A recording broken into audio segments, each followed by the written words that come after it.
Good evening, at least in my time in my basement man cave in Yorkshire. My name is Alan R, and today I'm running a session of Night's Black Operators as part of Gauntlet Con 2019. If you don't know about the Gauntlet or Gauntlet Con, then you really should, because the Gauntlet is a fabulous group of players playing games like this online from around the world. I think that, and Gauntlet Con is this weekend. We start Thursday evening UK time. We run until, I think, the small hours of Sunday in Australia. It's you know, we're playing all around the world. And as I say, if you don't know about the Gauntlet, you really should check it out, because it's a fabulous community of people playing really interesting games online. This is a game of Night's Black Operators. This is my effort to tweak the Operators cinematic role-playing system by SJK Publishing to play in the Night's Black Agents setting by Ken Hite from Pelgrane Press. This particular session is scaffolded slightly by a module of theirs called the Van Helsing Letter, but quite where it goes will depend entirely on what the players decide to do with the information they discover. It's a game about burned spies. So the characters in this game are people who used to work for various intelligence agencies, law enforcement agencies, who for some reason have got out. They all know about the vampire conspiracy that is operating through dodgy governments, through criminal networks, through all kinds of cutouts, in an effort to, who knows, control the world, conceivably. And they have decided to take the conspiracy down, because if they don't, the conspiracy will come after them. And so the characters today will know one another. They will trust one another as much as they trust anyone. They will know about the context of the conspiracy. Quite how much they know, we might discover in play. And obviously, a game that involves vampires, the occult, supernatural, action adventure, because that's the kind of tone we're going for, not police procedural. Obviously, we need to play with some safety tools. And so the ones that I'll be using today are the ones espoused by the Gauntlet community. So I'll be using the X card. So if there's anything in play that any of the players think is concerning in a bad way, you know, part of me hopes they'll be slightly disturbed, but in a good way. But if you find stuff disturbing in a bad way, then please use the chat on the side to just, you know, mark X card. I will admit that I tend to focus on people's faces on screen, not the chat. So the other way to get me there is to kind of, you know, do that. In terms of the X card, we're playing with some specific lines and veils. I've put my starting lines and veils into the character keeper, and I'd ask the players to just check those out. The lines that I've put in there already are sexual violence, violence against children, and intentional violence against animals. And all I'd ask the players to do is, if there's something else that you do not want to see in the fiction, please add it to that cell in the character keeper, and I'll check it out. So those are lines. They won't happen in the fiction. They simply will not exist in this fiction. I suppose there's a sense in which the implicit threat of them or the implied consequences of them might appear, but I doubt it. I will do my best to steer well clear of them. In terms of the veils, this is the stuff that will happen in the fiction, but we will draw a discrete veil across it. Because I'm old and British, sex will be veiled. So, you know, it can happen in the fiction, but I will draw a curtain across the details. And similarly, torture. Torture may go on in the fiction, but we will not be getting sucked into the gory detail of it. And again, if there are veils that the players would like to add to that, I'd ask them now to look at it and add it. I prefer to do it that way than asking them to say out loud if they got any, because sometimes simply stating a line or a veil can act as a trigger for people. So just put it in there and I'll keep an eye on it. So that's our game. We have about 3.5 hours to play this game in, plus or minus. I'd like to have 10 minutes at the end just for feedback, because that's what I always do. But let me begin then by asking the players to introduce themselves and then just tell us something about the characters that they're playing this evening. And can I do it in the order of the character keeper, please, starting left to right? So Alyosha, say hello, tell us something about yourself, and then tell us about Peter Schmidt. Yeah, hi. My name is Alyosha. I'm based in Berlin, Germany. Pronounce he, him. I'm playing Peter Schmidt, also pronounce he, him, who is a former member of the GSG 9, so like the German tactical assault unit by the police. And he was a medic, basically, of this unit. And he was kicked out of the unit because in spite of his orders, he extracted a comrade who was also his lover. And to make it really cinematic, and he extracted his comrade and found out that it was the first guy who he couldn't save because of wounds that he couldn't really figure out. And then he was kind of investigating, and this was the gateway for one, getting him get kicked out of the unit, and two, like getting a idea of this vampire conspiracy. That's very cool. Thank you for that. Moving along, can I ask Philip, say hello and introduce us to Eric Hyde Parks? Sure. My name is Philip, he, him. This is my third or fourth game of the Gauntlet. I play at cons, but this is my first real exposure to online gaming. I'm playing Eric Hyde Parks. He was a very smart student going through school who always wanted to be an FBI agent. He was a Rhodes Scholar, Harvard Law. Then he went into the FBI Academy, where he was a star. He graduated from the FBI Academy, and then one of his professors clued him into the vampire conspiracy. And everything that he worked his entire life for went completely out the window. He threw it all away, and now he's working behind the scenes while everybody he ever knows wondered, how could somebody that had so much for him just throw it away to be a nothing? Oh, we already have a tragic hero. Thank you for that. Ian, say hello and tell us about Todd Larson. Hi, my name is Ian, he, him, Sacramento, California. Todd Larson, he, him also. I selected, put a lot of in talking, hard, soft, hacking. So I went with NSA. I'm thinking for Todd, I think he did well at the NSA, but they had a server in the back that people weren't allowed to. The secret NSA, like the NSA behind the NSA, and that's where they kept the vampire communications. So he got bored, went into that, and then was going to be put in a hole forever, kind of a thing, but talked his way out of it. So. And that I could also use that as his uncanny sense of detecting ambush. He went to walk into the meeting room as they were about to throw him away forever, and he put on a smile and tried to talk his way out of it, and must have succeeded enough to make it out. That's great. We all know there are at least 3 layers to the NSA, and they connect to the CIA around the back, obviously. So what I want to do is I'd like to start with you in Strasbourg, and you'll find there's an operation tab in the character keeper, and it's showing the center of the old town in Strasbourg, in the shadow of the Cathédrale Notre-Dame de Strasbourg, pardon my French accent, where a contact of one of you, we'll ask in a moment who that contact is, Pierre Athanet. Pierre is the owner of Livres Anciens, old books, in a dead-end courtyard deep in the old town of Strasbourg. And Pierre knows something.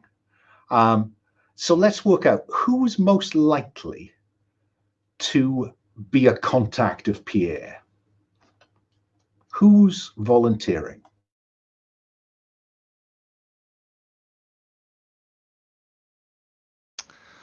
If nobody else will, I'll throw out Potentially it's somebody he went to university with, and has some, a little bit of exposure to him that way.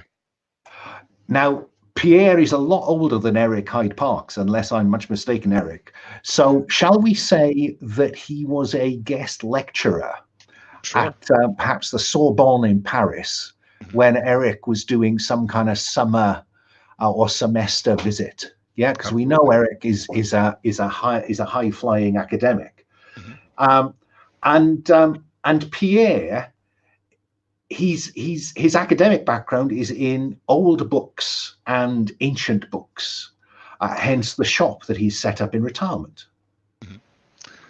I see Eric as somebody that sees great value in books, and ever since he's been exposed to the fact that there's a lot of information that's just not really scanned and online anymore, and you can really find it just in.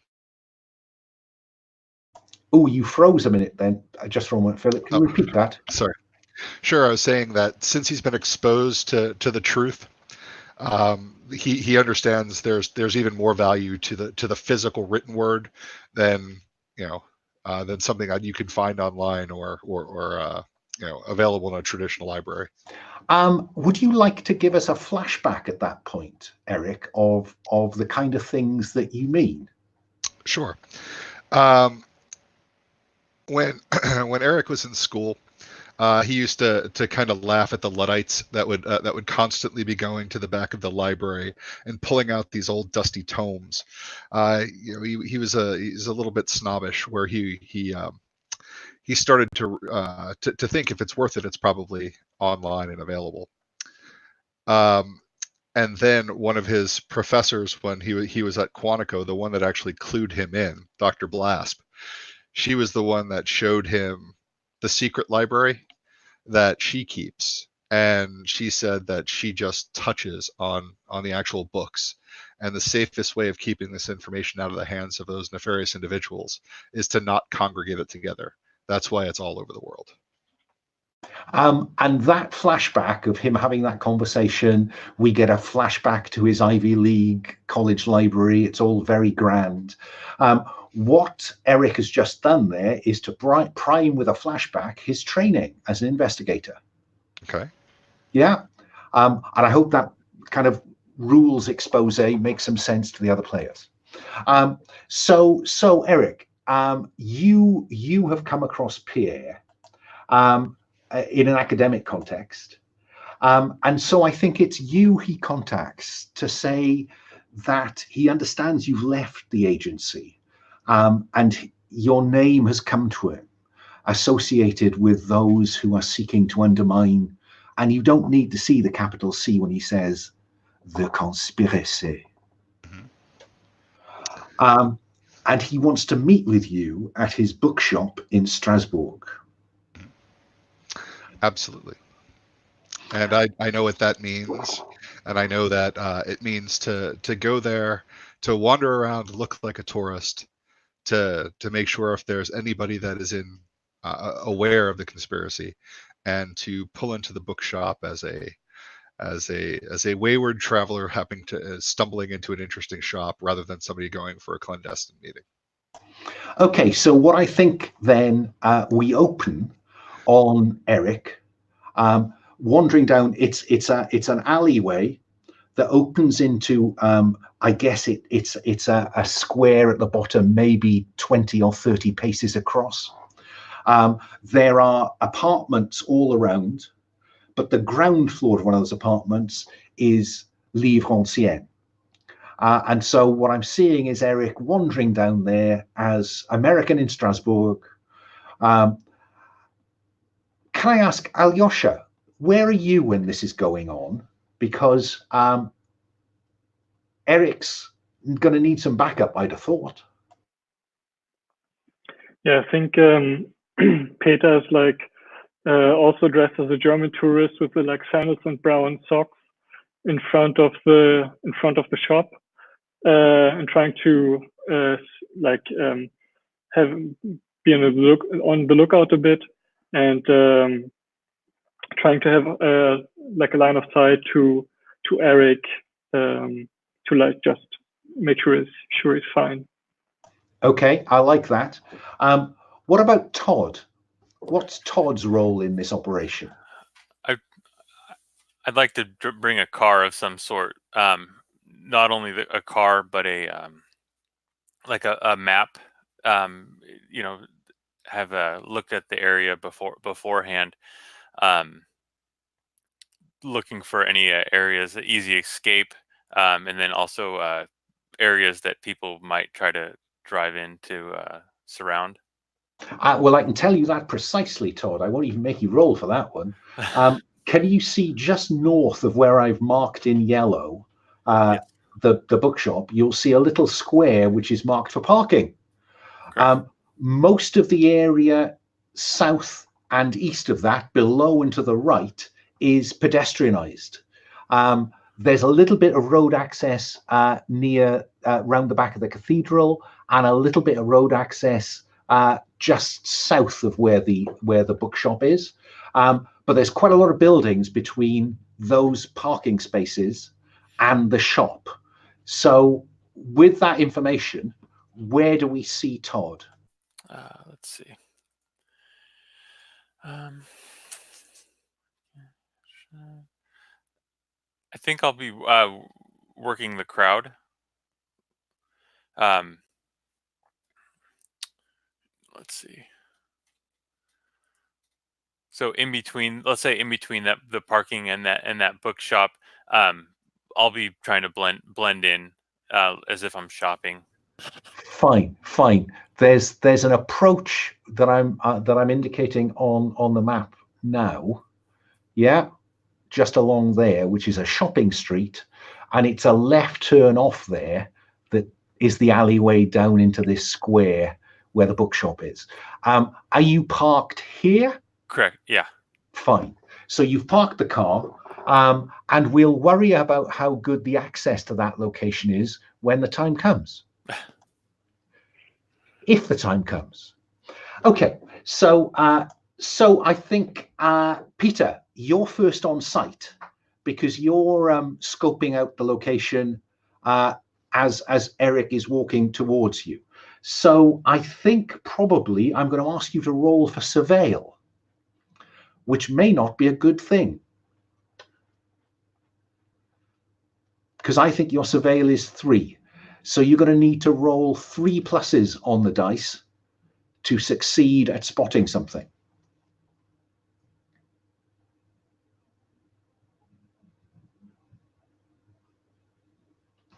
Okay. Sorry, I didn't get that. That was me, right? With surveil of 3? Yeah, surveil of 3. So roll your 4 fate dice, and you're looking for 3 pluses to spot anything interesting. 3 minuses. Oh, how interesting. Well, look, I'm going to say I'm going to stock up those 3 complications for later. And I'm going to say to you that there is somebody on the roof looking down into this square, because it goes up about 3 or 4 floors all the way around. Yeah, so I'll tell you that.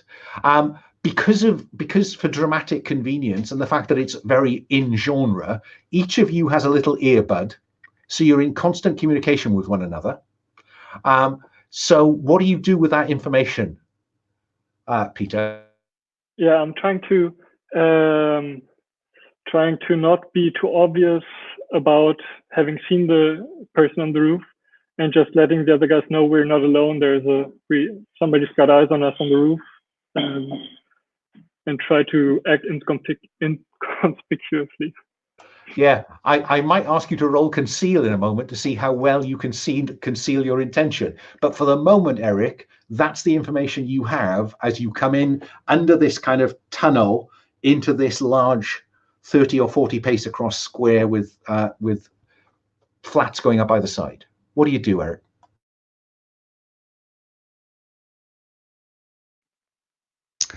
What I do is I'm walking down the street. I just got told that somebody from above me has got eyes on me. As somebody that spent a little time in Strasbourg, I know that one of the things that you definitely see all around are a bunch of Viking River tour groups that are wandering around with paddles and all sharing these umbrellas so nobody gets scorched by the Alsatian sun.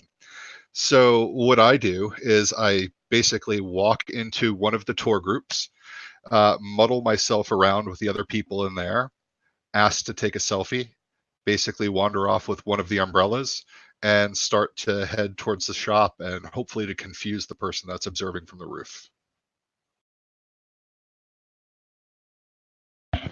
Sorry, you're still muted. Yeah.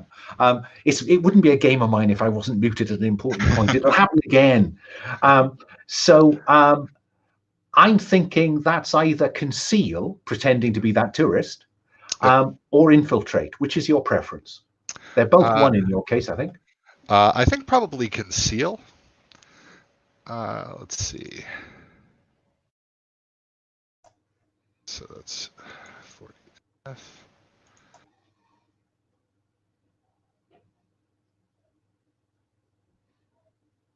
All right, so I got 2 pluses. Ooh. Now I will remind you that rather than selecting 4D fate every time, if you just highlight your existing dice and then click the re-roll selected, you'll re-roll the 4 you've got. Otherwise, you're going to end up with too many dice. Got it. Yeah. Or have to delete them all the time. It's a pain. So 2 pluses. So that is success and an advantage. So and nothing for me to play with. So you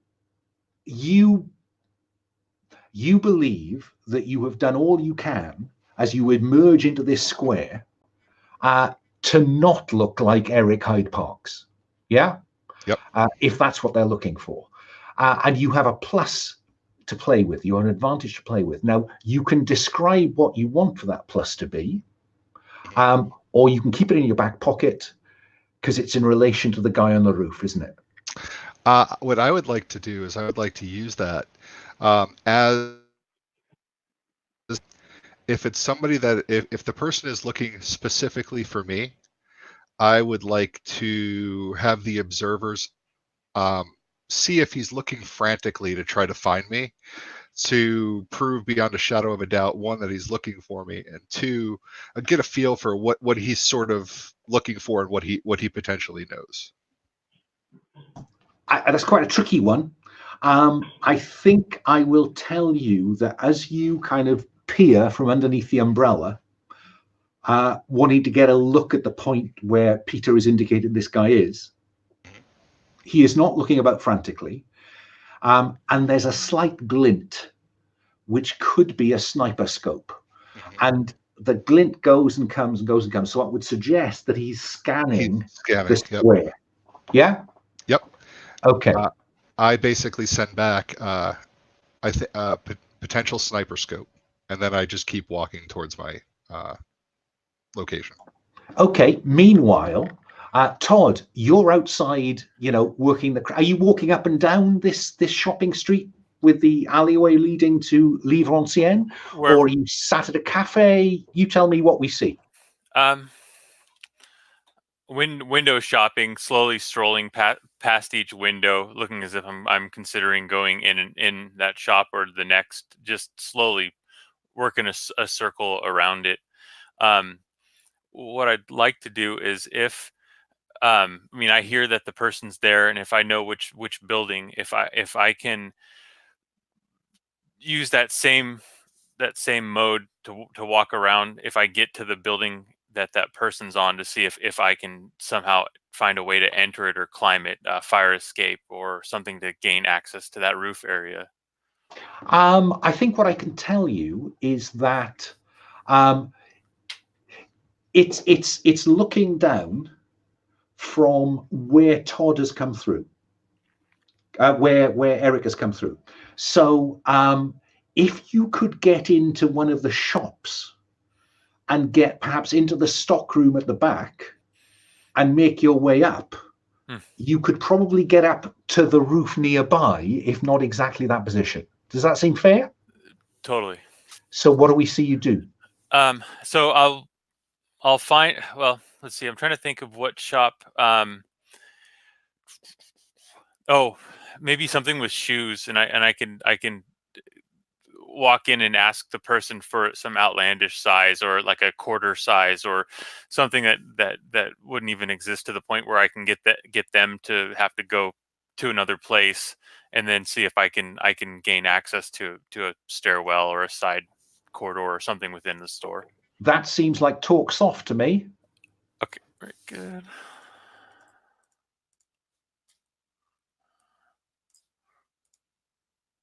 One plus, one minus.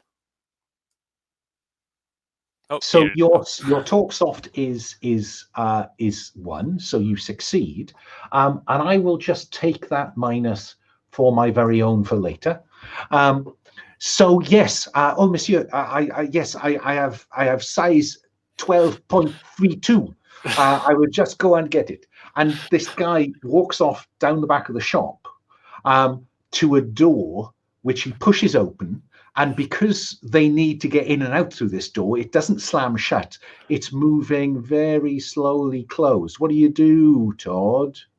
Oh, try to squeeze between it without even having to touch it, and then look for some type of stairs, or something that looked like it would be a stair, and try to head that while the guy's still looking the other way.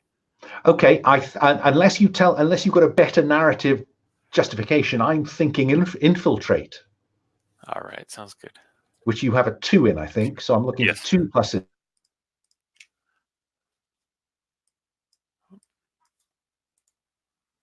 One plus, one minus. Now you can convert that minus into a plus by spending stress, because at the minute you can't find a way up. Got it. I think I'll do that. Okay. So give yourself 1 point of stress. You succeed, and there is a spiral staircase in the corner marked fire exit. Seems a bit counterintuitive to go up, but that's what it says. Yeah. Sounds good to me. So Todd is heading for the roof. Eric, you've come out into this little square. You can see Livre Ancienne over there on the right. You probably have already spotted Peter, looking at other shops around the square. What do you do, Eric? I proceed directly to the bookstore at this point. I've got confidence in my ability to have shaken the observer. So Eric confidently walks to the door of the shop, goes inside. Peter, what do you do at the point that Eric goes inside the shop? I think I'm trying to cover. I know where the sniper is, so I try to put myself into the line of sight a bit. Like, I'm a big, imposing guy, so I'm trying to be in front of the window to block sight of him. Wow, that's very selfless. I think when did you have to do this? When you were with GSG 9? In fact, I got the discipline of being able to extract a comrade. So I think I was maybe in one mission we were like trying to extract a high value target, and I was being able to keep the target from being harmed by just hulking over it while all hell broke loose. There were explosions, and I caught some shrapnel, nothing serious though, and saved the target. Yeah, I think we see that little flashback into your professional life, and you can I think prime discipline for that. So put a tick in discipline for use later on.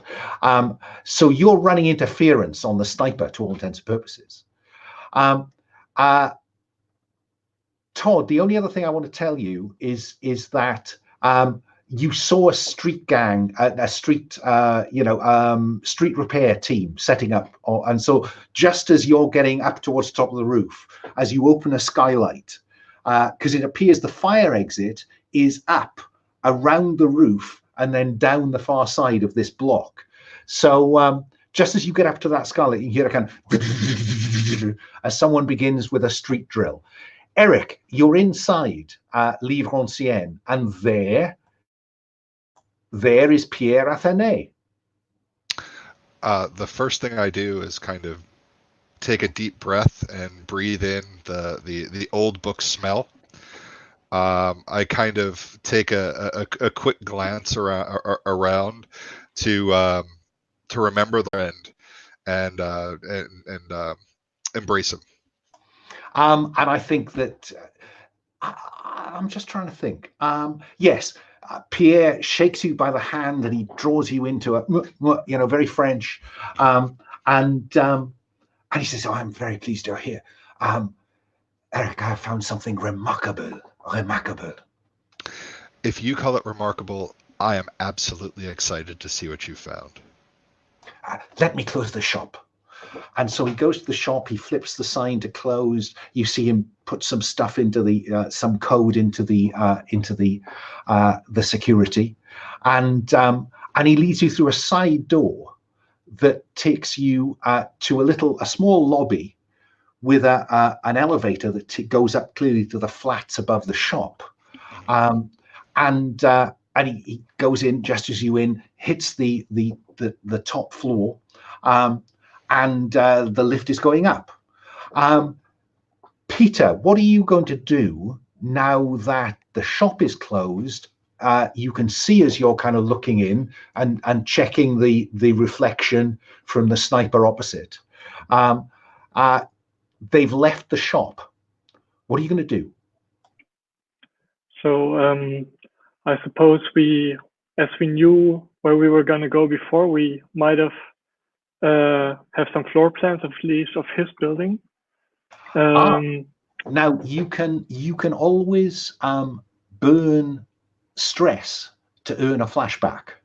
So you could take a point of stress and say, and then describe the flashback where maybe with Todd you've hacked in to the local planning department, blah blah blah blah blah, floor plans. Yeah. Yeah, perfect. Let's do that. So. So I imagine us like hacking, as you said, right? The city authority for the floor plans, and so I know where the staircase is, and I can leisurely walk around the house to access the stairs and try to get into Pierre's apartment. I think I am going to require you to do something. I tell you what I'm going to require you to do. There is a small alleyway to the side of Livre Ancienne, and you can see there is a fire escape 1 floor up. That's the best way to get up, but you have to climb to the first floor first. So, and just to reassure you, you will be out of sight of the sniper once you go round into that narrow alley. Okay, so I'll move. That's it. So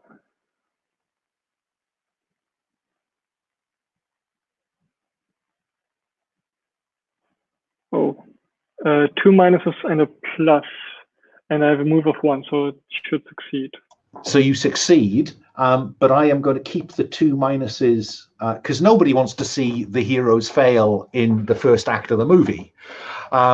So you describe, what do I see? So you go into this alleyway, there's a fire escape up there. What do I see you do? I'm I'm walking into the alleyway with my camera and taking photos, like totally old school with this huge camera. And when I'm sure nobody's looking into the alleyway, I'm basically jumping against the wall and pushing myself up to jump on the fire escape. Did you ever have to do that when you were with GSG9 to rescue somebody?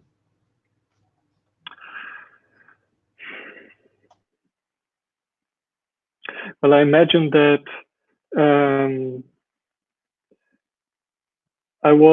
maybe it was not the first time I didn't take orders exactly as they were given. And I imagine that the objective was to infiltrate an apartment for an extraction of a hostage. And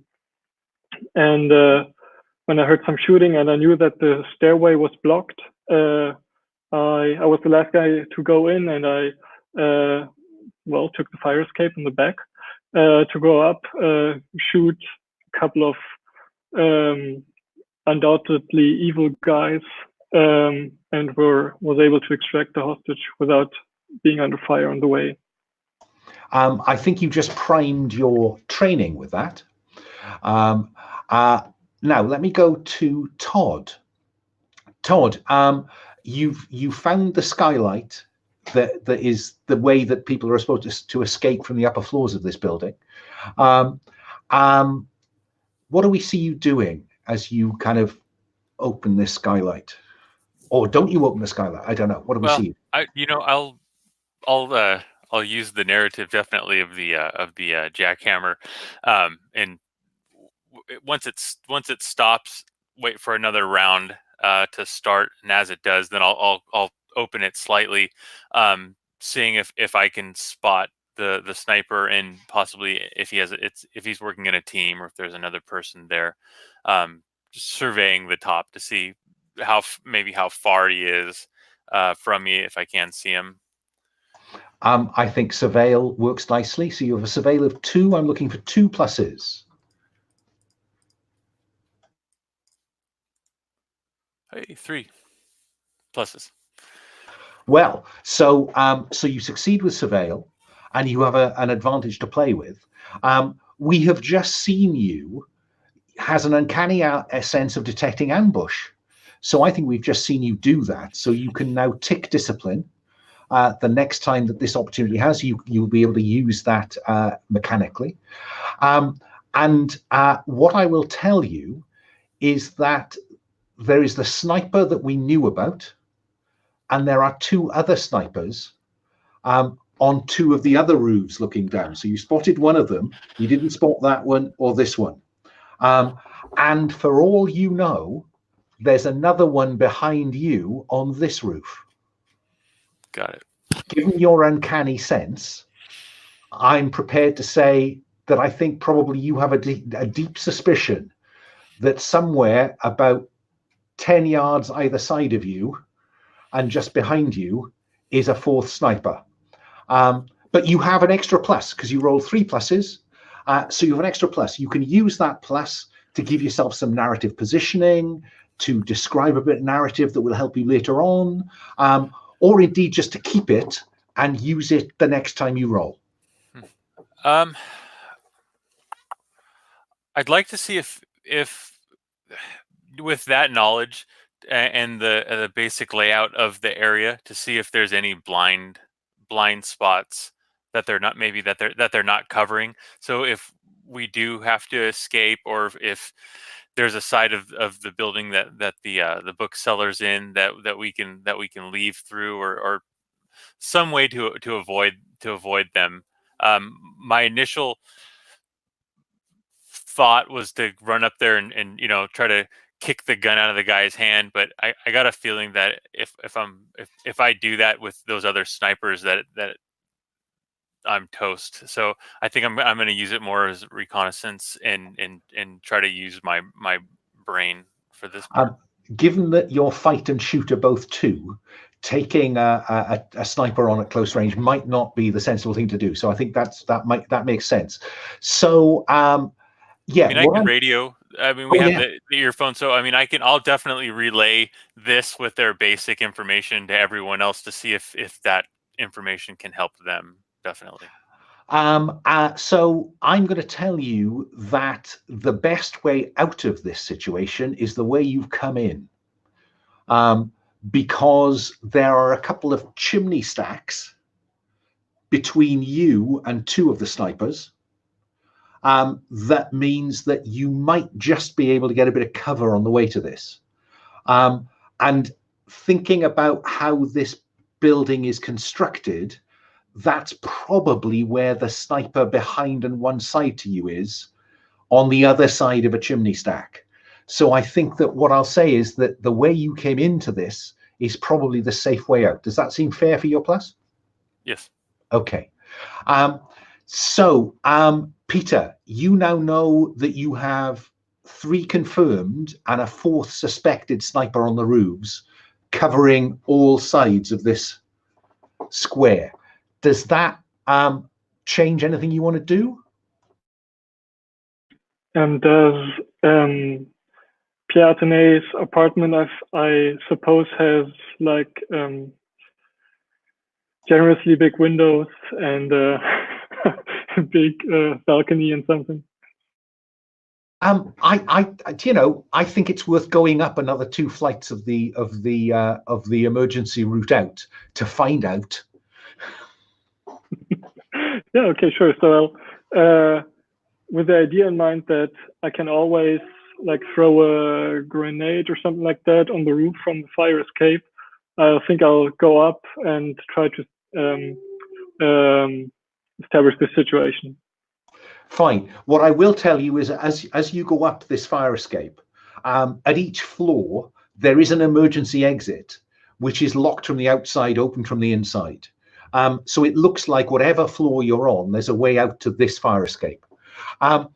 Eric, ding.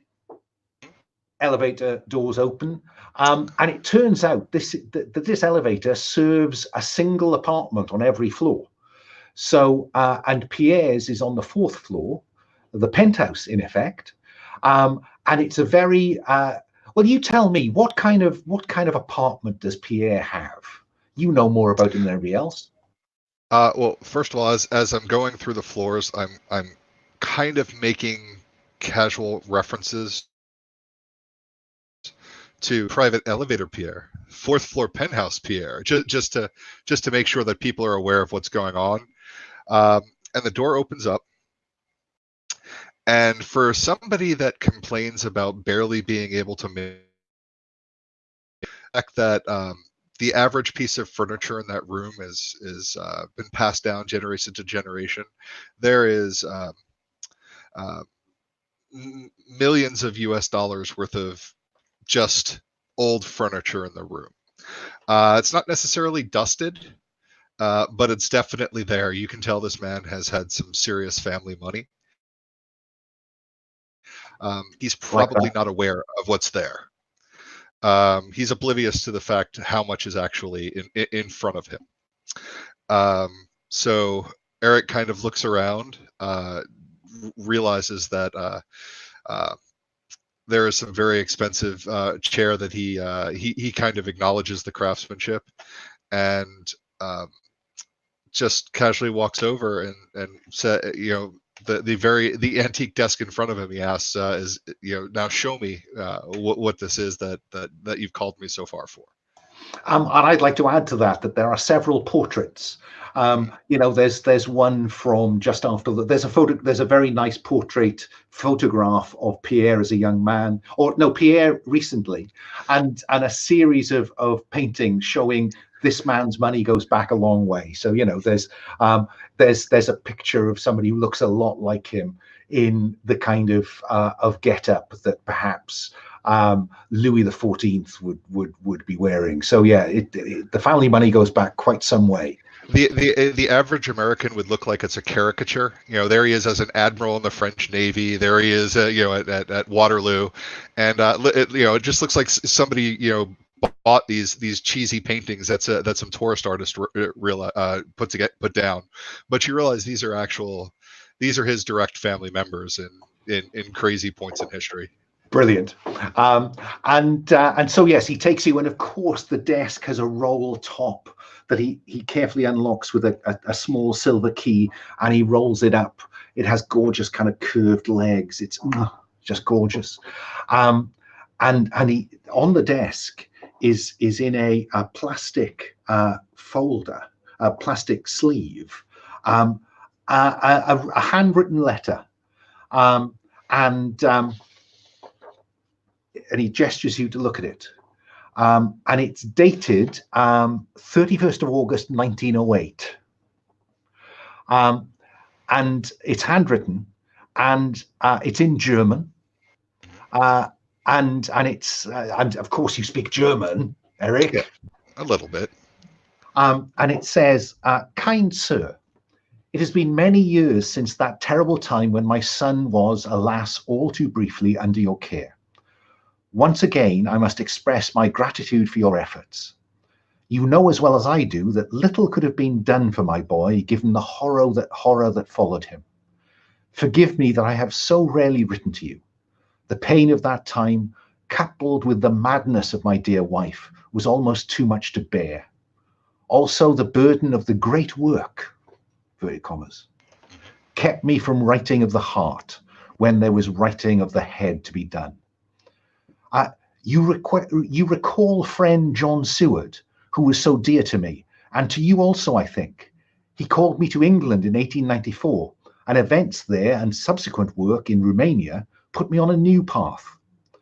I think at least head and heart are in alignment, and I can return to Schloss Glockstein and put an end to the error of Unternehmen Braun. I have business in Bucharest to attend to first, to put affairs in order, but then I shall come presently to your house of healing, and by force of arms find the peace I have long desired.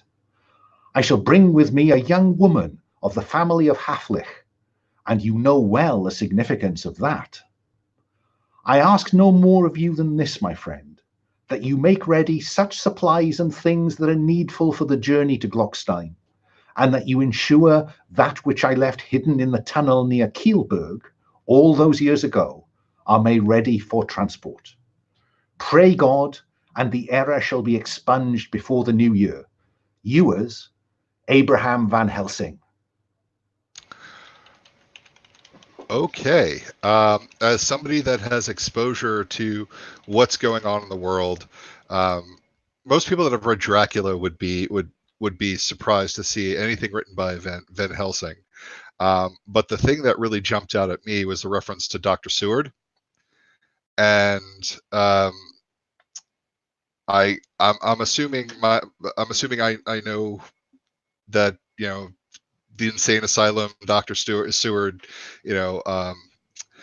that he's a person of very much interest, especially for anybody that has spent any time in Britain. I'm fascinated by this. I look at him and I just say, where did you find this? And Pierre says, you know, Eric, that I have a reputation of a certain kind in certain circles, or that I am interested in these matters. And so I do not know who sent it to me, but it came with this. And he has another folder, another sleeve, which is on flimsy, light, crappy post-war British paper. And it's a translation of the Van Helsing letter into English, and it's headed "For Archive, His Majesty's Pursuivant, 3rd October 1948. Translation begins." And it translates all of the letter, then translation ends. There's a second page that says commentary, and there follows a page of commentary on the letter signed Scarlet Dragon Pursuivant, and again dated 1948. Someone with access to some kind of British intelligence. As somebody that has a background in academia, how well is this translated? Is this translated by somebody that has a fluent understanding of both languages? Does this look like something that was done by an amateur? This looks very professional. So this looks like something that in modern day would be produced by an intelligence agency. And in 1948, intelligence agencies, if they knew anything, they knew a lot about Germany. So, okay. I proceed to tell him that this is Pierre. This is one of these is a treasure. This combination of things is something far more. how did you do you have what this was sent in? Was it posted? Was it dropped off by a courier? How did this get here? It arrived in my letterbox, unmarked by postage. I would like to well, first I would like to tell Pierre that I don't tend to travel alone. I tend to have a couple of friends here that I would love to have them come over, and I would like to sit down and do a little research on this document. I'd like to see if I can identify any noticeable things on the letter. If there, if I can find fingerprint. Basically, I'm more concerned now about the actual package that was put together than the letter at the moment. And I just want to kind of feel for him as I tell him that there might be other people dropping by. How fascinating. Yes. I think that what he will do is say, very well, I trust you, Eric, I trust you.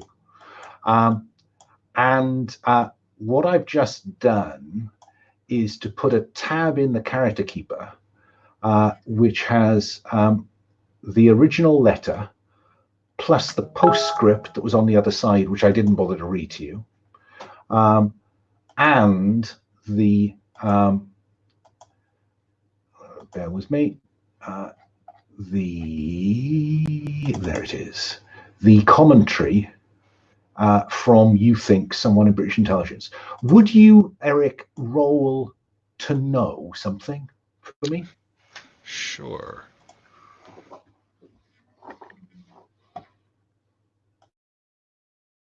Ouch. This is written on paper. Remember, you can turn one of those minuses into a plus by spending stress on it. At this point, I feel absolutely. I would be so disappointed if I couldn't do this. So I am going to do that. How do I notate that on my sheet? Okay, all you need to do is, can you see top leftish? There's a stress, and there's a drop down arrow in a box next to stress. If you click that and just select one. Okay, there we go. Yeah, there you go. So you've spent one stress, and I can tell you that His Majesty's pursuivants, they're practically myth in the intelligence community. People talk about this bizarre British occult intelligence service, which has been around since before intelligence, and occasionally they get people get mentioned about this, and in the context of that, I think I can tell you that only four names ever come up: Black Dragon, Scarlet Dragon, Emerald Dragon, and Azure Dragon. And that's all anyone ever knows about, but they are more myth than reality. Okay. And that's when the bullet comes through the window of the apartment. Okay. And that's the point at which I think I'll call our first break. Okay. Shall we say 10 minutes just to have a chance to make a hot drink, have a bio break, and then you can peruse the letter in any time you have left. Okay? Sounds good. I'll see you at 20 past the hour. Sounds good. Thank you.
Oh.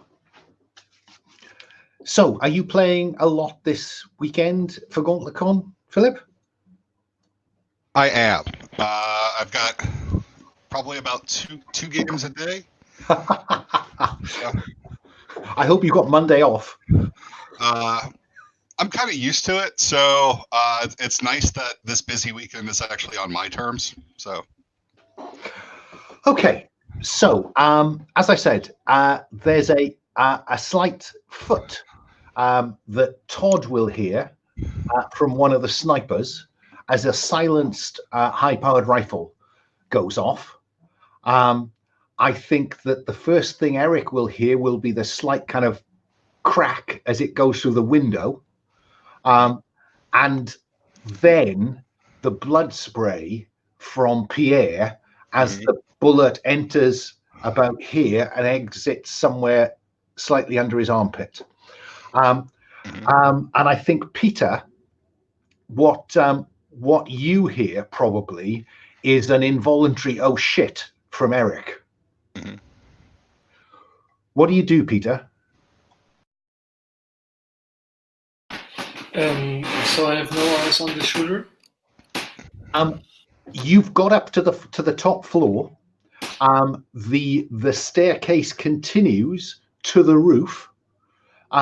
Given the description that Todd gave you, you could probably get eyes on if you can make it to the roof. Okay, so I'd like to do that and see the situation. Fine. At this point, I drop all pretense and start to go into a tactical description of what actually just happened. There's no point in pretending that we don't have multiple people on comms and something bigger is going on. So I give him a rundown of what I see, what I know, and kind of slip into that mode. And Eric, do you stay on your feet? I drop to my knee. I basically pivot out of what I would think would be the trajectory that the bullet took through the window. So I'm out of what's there. I glance down. If it's anything that I think it is, it's a killing shot. And if I see that it's potentially not, then my focus would be on Pierre. If I think it is, then my focus is on the documents. Okay, let me ask you what you do first then. Do you put yourself in cover? The thing I do is I basically I look at him to do an assessment of how bad I think the shot is. Kind of like a quick visual assessment of where it went through. Okay, roll for treat. Okay.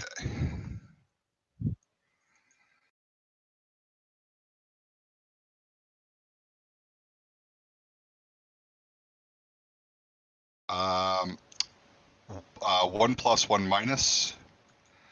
So I don't know what my treat is. Only 2, I fear. Okay. So you need to burn stress to succeed. When is treat actually remedy, or am I just observing with that? I think at this point you're doing what you said, which is you're trying to assess whether he's salvable.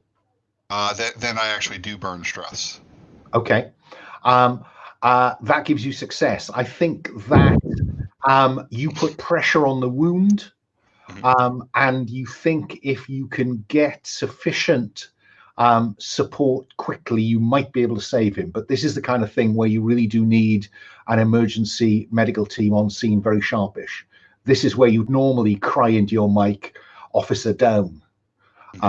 But you don't quite have that connectivity. But anyway, so that's what you're doing. Fine.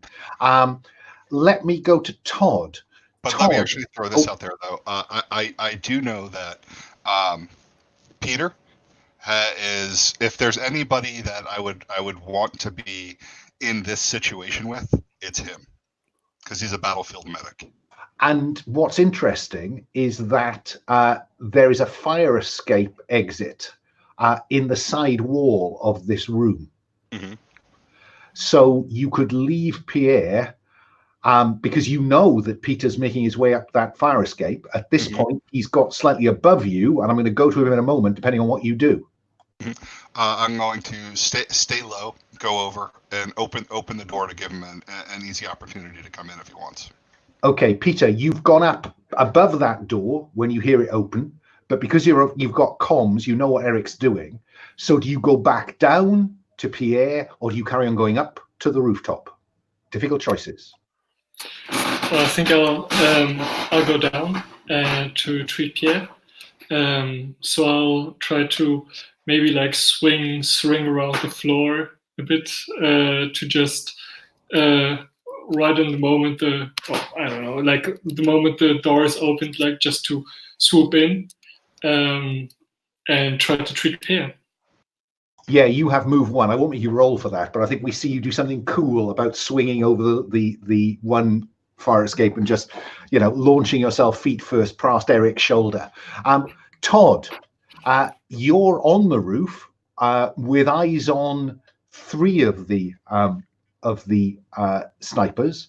It is the one over there on the left that you fired, because Pierre's apartment is down there on your right. What do you want to do?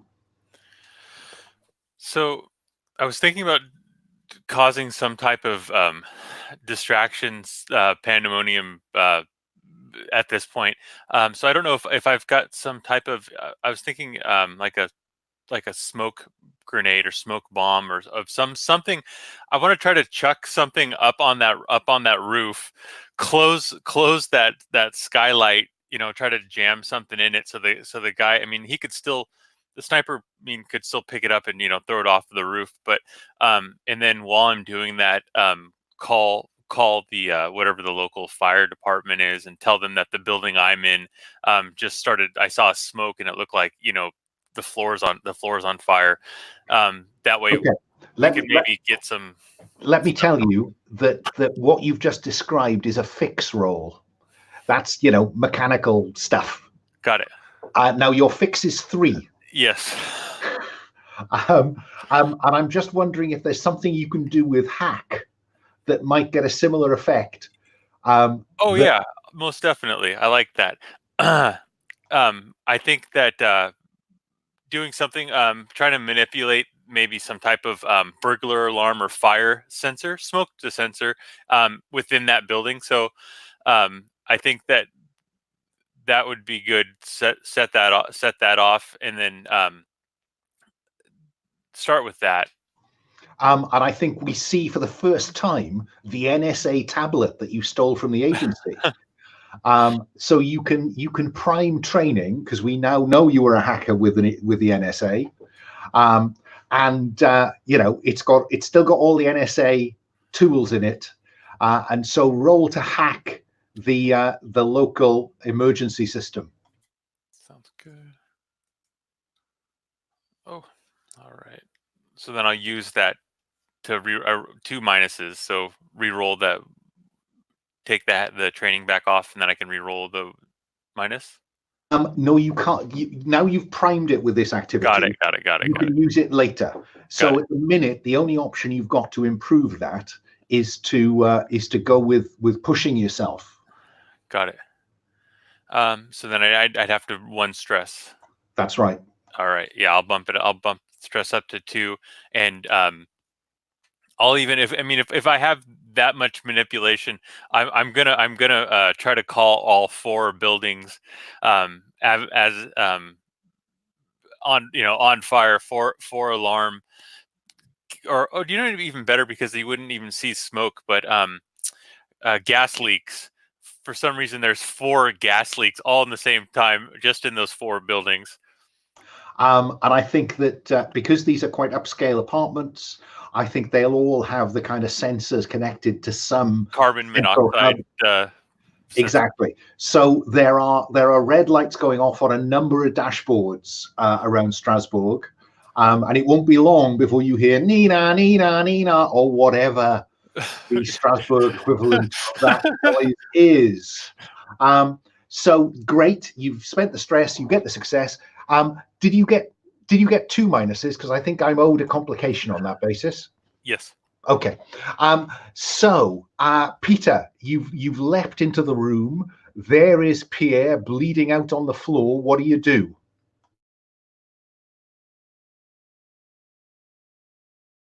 Sorry.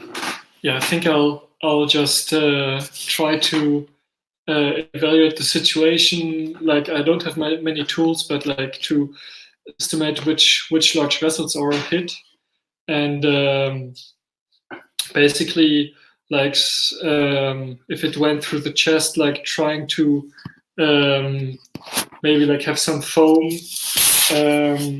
that blocks like a vessel. So like inserting this awkwardly long small tube and like inserting some foam into a central vessel. I think that the nature of the genre means you always have your medical kit. So simply roll to treat, and let's see how well this goes.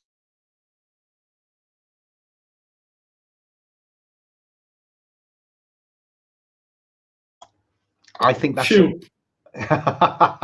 so that's one success and one minus. I'm not going to punish you with that minus yet. I'm going to stock it up.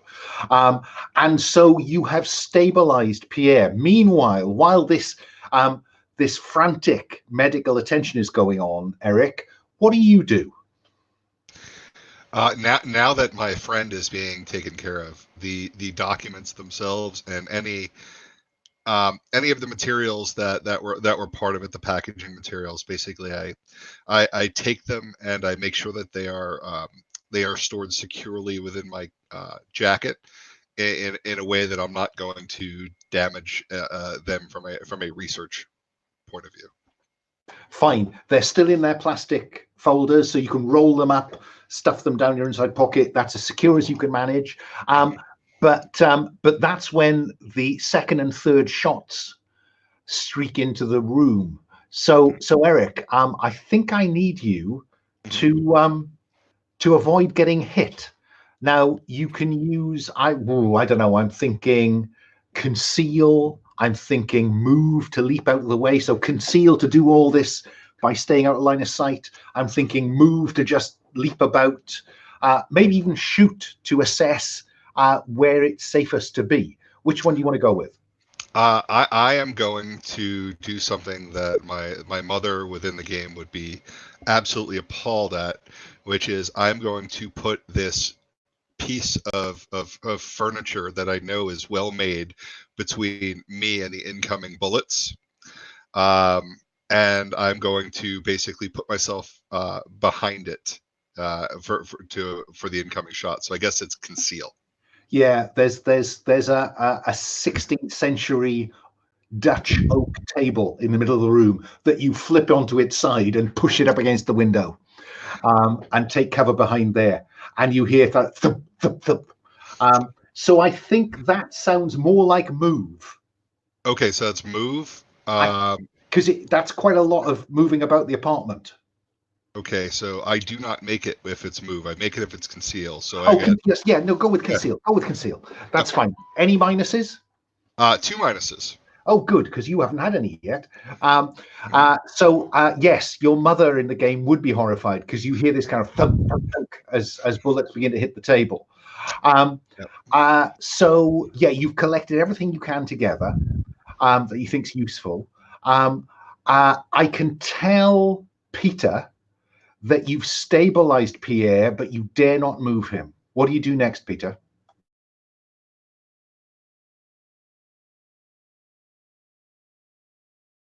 Sorry, I'm kind of trying to find the unmute button. I think I'll just leave him be for now. I can't do anything for him without further tech. So I think I'll try to get on the roof and get at least one of the snipers to interrogate him. Because I'm curious, yeah, if the objective now is to exit the scene, I know what Peter's going to do. I will ask Eric what he's going to do in a moment, but I want to go back to Todd because Todd is already up there, still behind that skylight. Are you going to wait or are you going to go? I'm gonna. I was gonna go with it, and then I heard the word wait, and I'm like, well, that might be a good ambush. Everyone else was a little more heroic in their approach. Someone's gonna try to interrogate. My first thought was I was gonna try to get everyone in the square riled up and moving around in crowds, and try to point out the buildings if the firemen or whoever comes with the axes to try to do their stuff, and then maybe even start priming the car. The car, I think, is where I was going to head, but I think I'll take another second to try to barricade that where I put the bar, kind of trying to keep the sniper up on that roof right there. I think I'll take a couple extra seconds to try to lock him up there almost. And then back down through the shoe shop and around to the car? Correct. Fine. Okay. So Eric, I know what they're doing. What route out of the apartment, if you are going to take a route out of the apartment, are you going to take? Because you can now hear alarms going off in this apartment and neighboring apartments. The one thing I do know that does not have windows is the elevator. So what I'm going to do is basically keep low, keep out of sight of the sniper. So basically, stay behind the furniture and then duck out into the hallway where there's no windows, get into the elevator and take the elevator down. That makes I don't need a roll for that because you've got this enormous antique table as cover. Yep. So let's cut to Peter. You're up on the roof, and your best guess is that just over the top of the roof there's a chimney, and the sniper's probably behind that. What do we see you doing? I'll try to get climb the last floor of the fire escape, and jump across the alleyway and grab onto the roof, pull myself up, and shoot the guy in the back if it's possible. If I can see. Yeah, I think that's move. I think that's pretty athletic stuff. It's Mr. Parkour here. So roll the dice. You're looking for 1 for move to get him in the right place. If you have more than 1 plus, I'll give you the option of converting that into damage on the antagonist. Okay, 2. Okay, so you leap across. I don't know. See you roll across the tiles. The guy comes into view. We see him in slow motion turn towards you with this big rifle, and you're bang. Yeah. Okay. And because that's cool, I'm going to have you just take him out. Bang. He's gone. Now then, so you're on the roof. Where are you going to go from here? Well, I hope I didn't shoot him in the head because I wanted to interrogate him afterwards. I'm afraid he's gone. Okay, so you could go through the body and see if you can find something. Let me have a look first. Do I see any of the other snipers? No, I don't think so, because I think you're behind the kind of ridge of the roof. They're all over there, kind of thing, looking this way. He turned. You shot him, and he's fallen over towards you. So I think as far as they're concerned, he's just gone out of sight. You could go up there and look for them. Yeah, that's perfect. That's what I'll do. Okay, and I think that you will see one of them in the firing position, firing on the apartment below you, and I think you'll see another one hunched, making his way round towards where you think that exit where Todd was.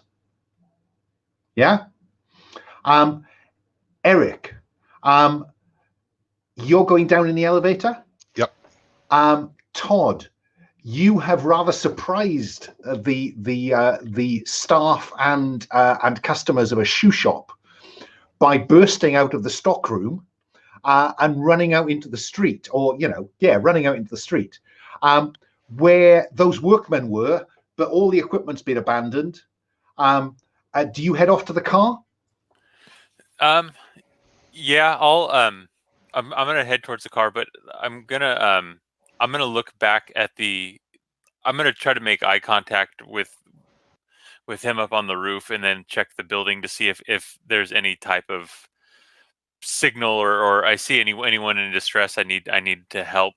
I think that's going to be quite difficult because you've come out on the far side. Got it. Of a block of buildings. The square is on the other side of that.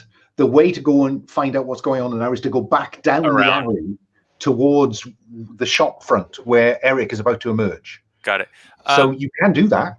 Well, no, I'm gonna try to get the car and then try to take it off road or down the curb to try to get it as close as I can.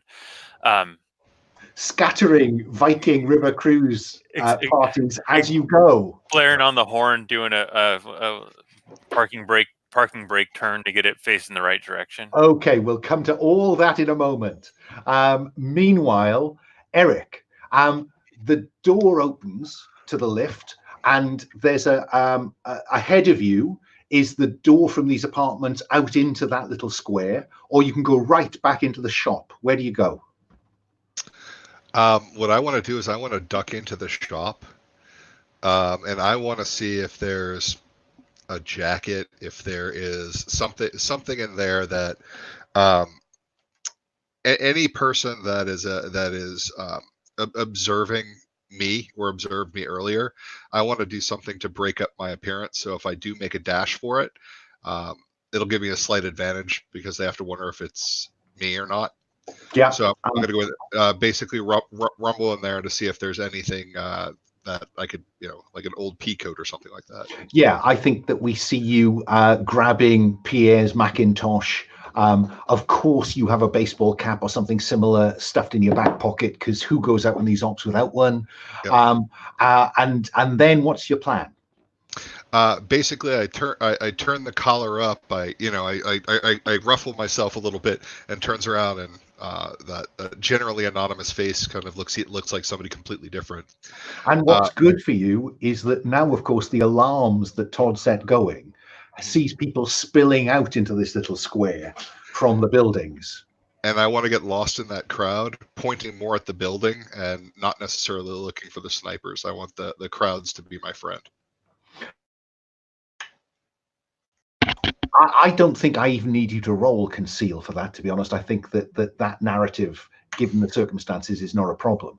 Peter, the other place that people are beginning to appear is up on the roof, because we discovered earlier on that for some of these apartments, the fire exit is up along the roofs and down.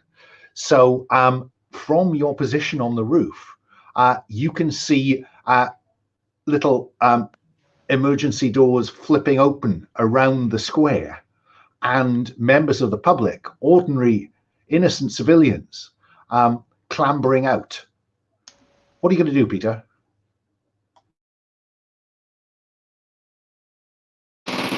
So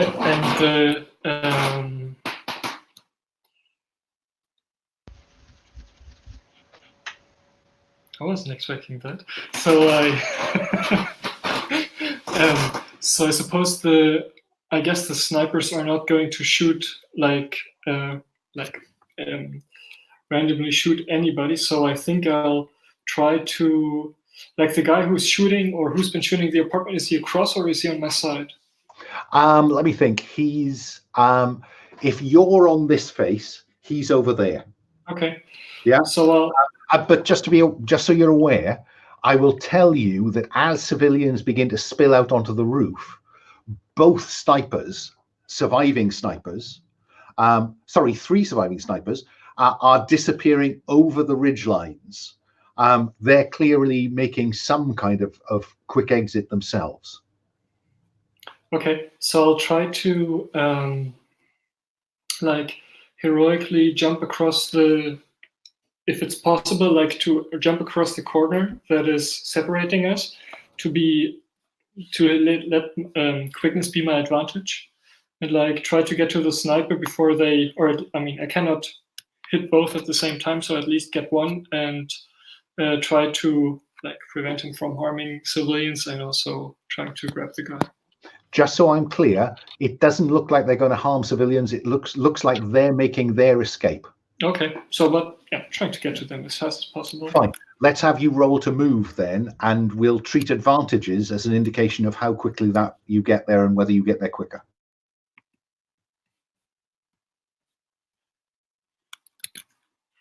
So one plus 2 minuses.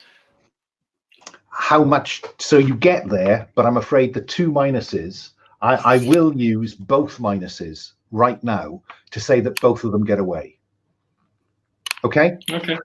Because you're already sitting on 3 complications. I don't want to push you too far.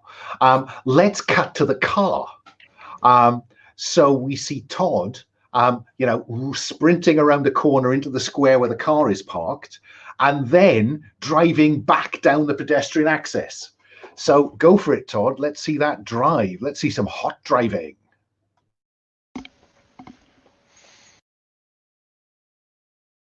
So one plus and 3 minuses. The nice thing is that you only need 1 plus because your drive is 1, as I remember. You are the driver.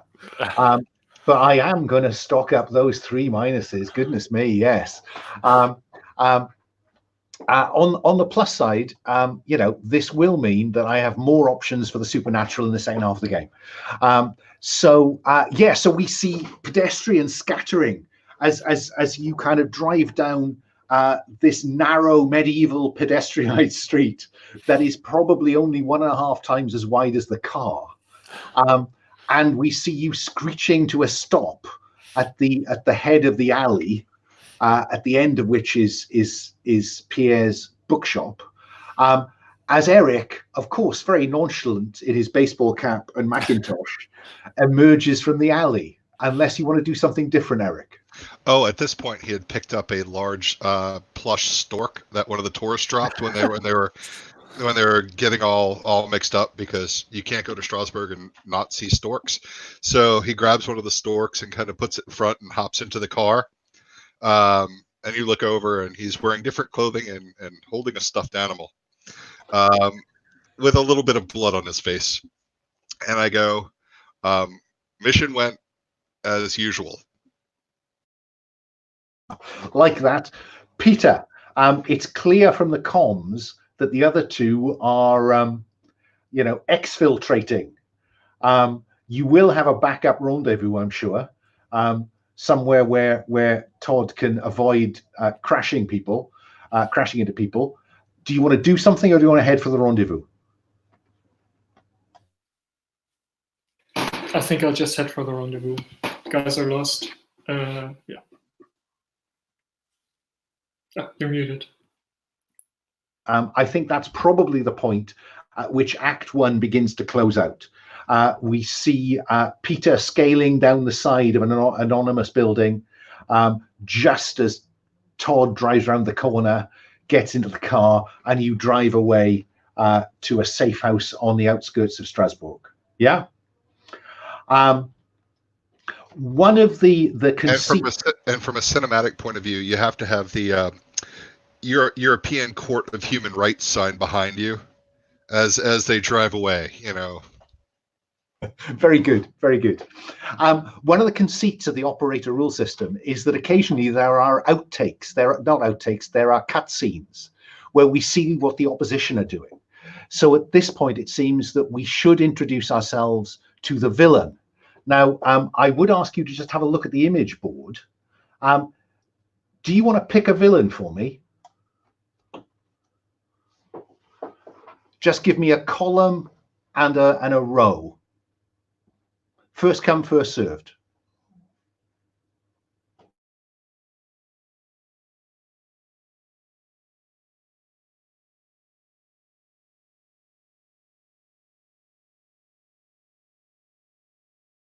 I'll throw out F4 then.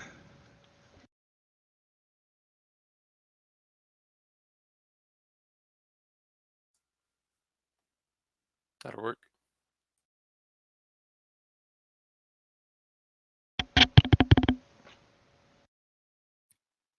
That's fine. So we cut to a scene where this man is in a large room looking out across a European city. Let's say it's Paris. Todd, what is it about the room that tells you that this man is immensely wealthy?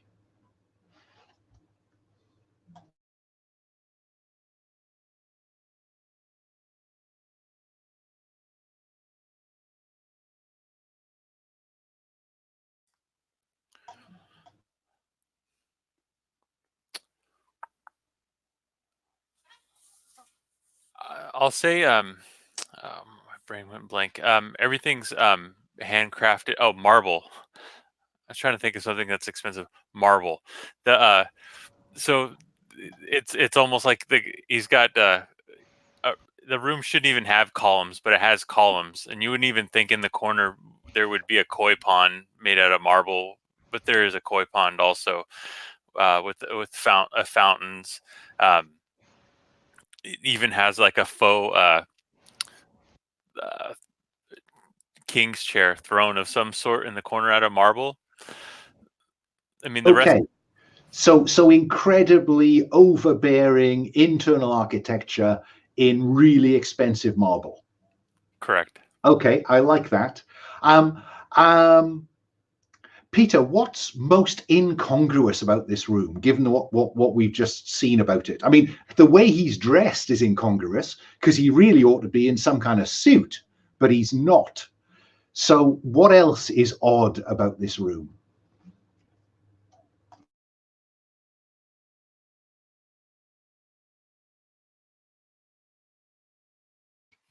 Like we see him looking out onto Paris, but the architecture is really like a West Coast modern, like these typical Los Angeles apartments with a like huge concrete slabs and everything, and you wouldn't know where in Paris is this supposed to be.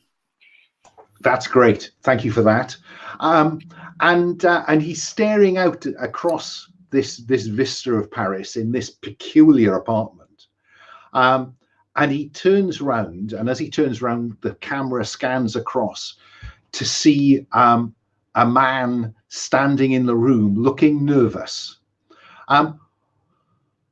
Eric, what tells us that our villain is unhappy with this individual? He decides that he's going to make this man very nervous, and he has him stand on a large sheet of plastic in the center of the room in front of him, just telling him to come over here.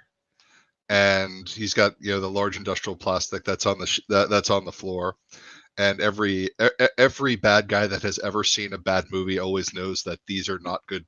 This is not a good place to be standing, especially when you're in a room full of marble flooring. And he's sitting at him, and he's enjoying the sweat that's pouring down from his face. And you can't really tell from his expression whether he has violent intentions towards the man or if he just wants to see if he could break him down. That's lovely. Thank you for that. And so this incredibly nervous individual, he says, Gaston, it didn't go very well in Strasbourg, did it? And Gaston says, no, monsieur. We were expecting only the old man, and then there were others there, and as you know, things got more complicated than we planned. And our villain, who we will call Monsieur says, then we must advance the program, Gaston. I think you should send the package to. Peter, does he say send the package to the clinic, the hotel, the club, the castle, or the lab? I'd say clinic. Clinic, fine. And Gaston says, yes, monsieur, I will make the phone call. And Gaston makes the phone call. The package is to go to the clinic. Yes, monsieur insists. Yes, I know, but he insists. And what do we see before we close the scene? Anyone can step in for that one.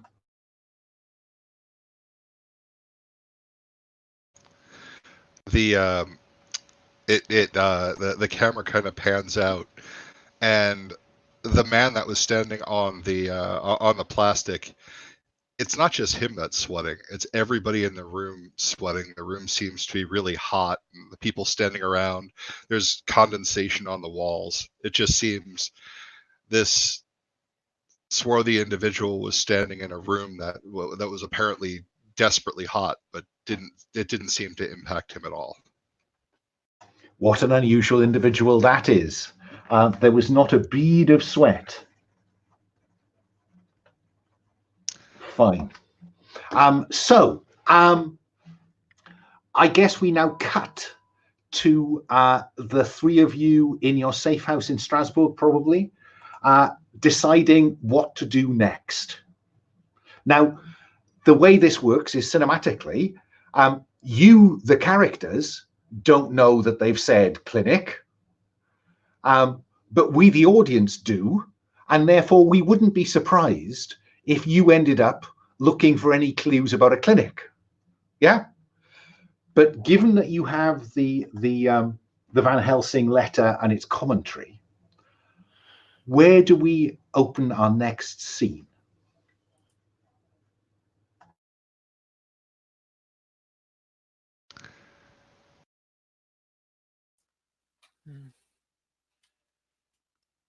We could I was gonna say, just to take us to a lead to the next part, I could be crunching the letter using my backdoor access to NSA computers, and it could be this real cheesy thing where it's kind of going through the lines, the lines, and then the words that it ends up finding clues for, light up in red, and then it takes those and starts putting paragraphs after that, and almost like some type of AI is parsing it for us.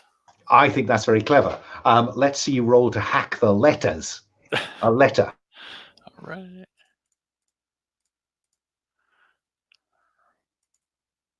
Oh, 1 plus 3 minuses. Hack only costs 1, but clearly with more pluses, you would get more benefit. Yep. Let's see. I'll take a stress then, 2 pluses. Okay. And I'll happily take the remaining 2 minuses to push you to a grand total of 6 complications, Todd. What fun. Right.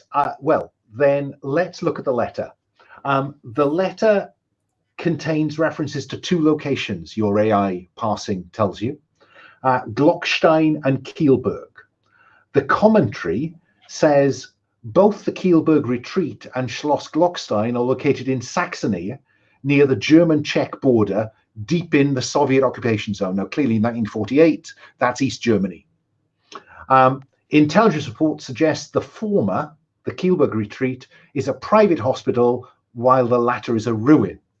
And I think what I can tell you is that for the first plus, it will key the Keilberg retreat to a current celebrity spa. It is now called the Keilberg Treatment Center, and it's still in Keilberg in Saxony, but it is a very, very select, very celebrity-driven spa. It's where people go to dry out, clean up, lose weight, recover from the the face job, etc. Yeah, so that's for the first plus.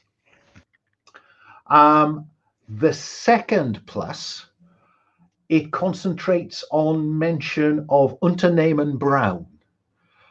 Unternehmen Braun was an early 20th century, or is believed to have been an early 20th century German vampire program. It's believed to have survived through the war under Nazi patronage, but what happened after the war is unclear. As it says in the letter, their records were dispersed or destroyed by the Nazis or looted by Soviet forces during the fall of Berlin. there is a suggestion, though, that they created or captured a Nachzehrer. And on the question of Nachzehrer, it says, reported to be a German myth, a breed of vampire born from sudden multiple deaths, such as plague outbreaks or other disasters. The first to die rises as an undead, having fed on the other victims. Nachraisers are reported to prefer to feed on the corpses of their family members. Whether out of rage, jealousy of the living, or pure taste is unclear.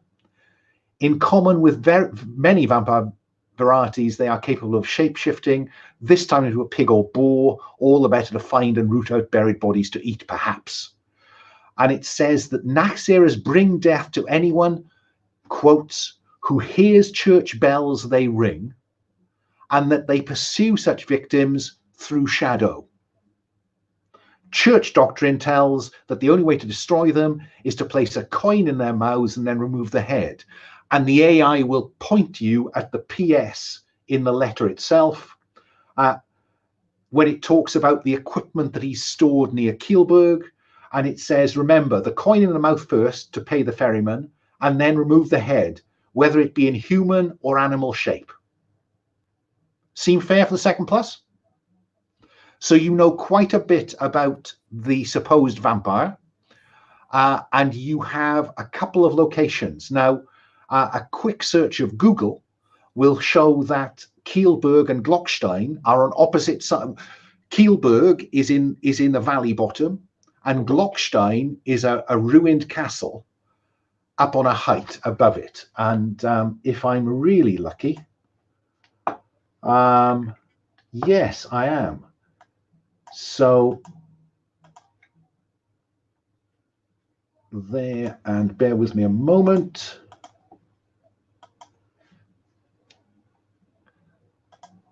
That is the Keilberg Treatment Center in Keilberg, Saxony. There's an awful lot of very kind of expansive grounds behind here. It's in the loop of this river, and the only access to the front door is across this bridge with the town of Keilberg on the other side of the river. And the other reference is Glockstein, Schloss Glockstein, the ruins of Castle Glockstein on the mountain that overlooks Keilberg. Happy to take any questions for clarification or anything else.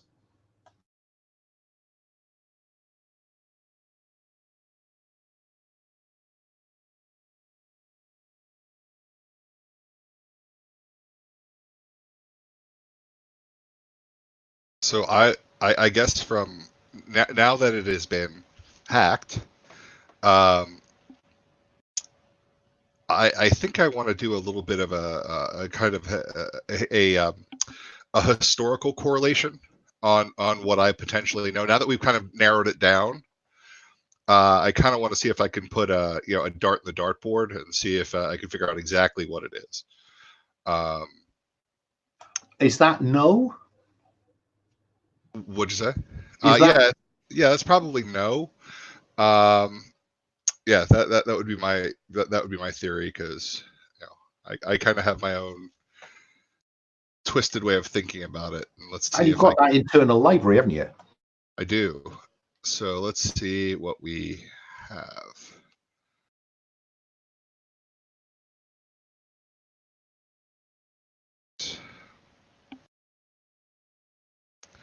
Three pluses, no minuses. Okay, so given that you've already got the base information, you can ask me any three questions you like. Okay. Or you can tell me the gap you want filled. I don't know how you want to deal. So we've identified it could be potentially one of two places. Is there anything within that note that would allow me to eliminate one and know that it's with a high degree of certainty that it's probably at the other? All I can tell you, I think, is that in the letter, it says, I ask no more of you than this, my friend, that you make ready such supplies and things that are needed for the journey to Glockstein, and that you ensure that which I left hidden in the tunnel near Keilberg all those years ago is made ready for transport. So it sounds like they were going to travel to Glockstein, and that there was something hidden at Keilberg that was needful. Okay, so it sounds like both. So they were going to one to pick up the cash, and then they were going to the other to perform the mission. Okay. Given that you asked me about historical connections, I will let you dredge out another bit of history connection if you like. Yes, please. And that is that when Keilberg was owned by some distant margrave in South Saxony, this margrave was fascinated, Renaissance man, interested in geology.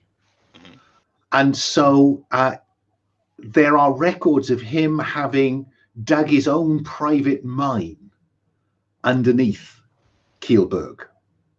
Okay. And the connectivity for that is that there is a mine disaster attached to the Glockstein mine. And a bit of digging there tells you that actually, while he may have dug his own private mine, he did discover something. I'm guessing copper, given where it is, copper ore. And that copper ore was exploited in the 19th century by a mine driven into the mountain underneath the castle. Okay. Okay? Mm-hmm. That still leaves you with 1+ to play with if you want to. I turn around to the others. I go, is there anything that you want to speculate on, or should we cash it? The only thing I'm thinking is, I mean, there's quite a bit of information about the creature. If there's any way we can monopolize on some of the stuff it lists there, like the bell or the coin part of it, to see if there's any maybe present day munitions or something that might emulate those conditions. I'm not sure I can give you anything present day at this point. I can tell you that there is a local legend in the Keilberg-Glockstein area of he who tolls the bell. And in the late 19th century, the suggestion was that all the bell ropes in the area were cut short so they could not be rung, because the story went that when the bells tolled, people disappeared. Okay? I'm not sure that gives you any more information, just provides a bit of, exposition on future badness. And can I ask, did you say the Duke or the Margrave of Keilberg or Glockstein? He was I think probably the family originally lived in the castle on the mountain. But when we get into about 1640, 1680, they moved down into the valley and built a very nice new house, which is now the Keilberg, or was the Keilberg Retreat, is now the Keilberg Treatment Center. Yeah? So with all that in mind, where do you want to go?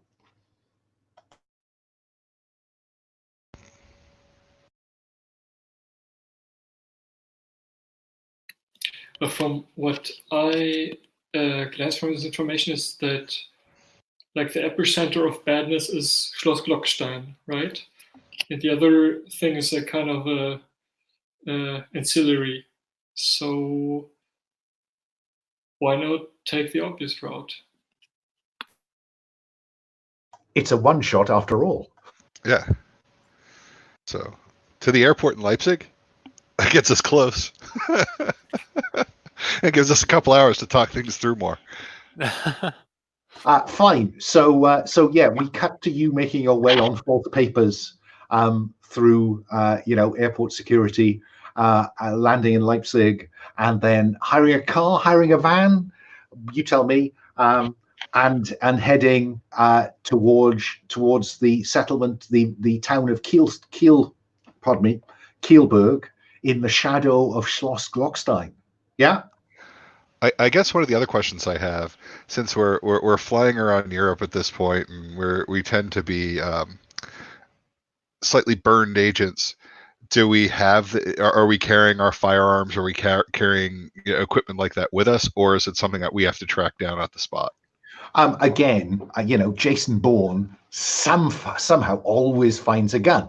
So my dramatic license here says that though you never set off security and you don't have guns on airplanes, in fact, maybe the safe way to do this is to drive.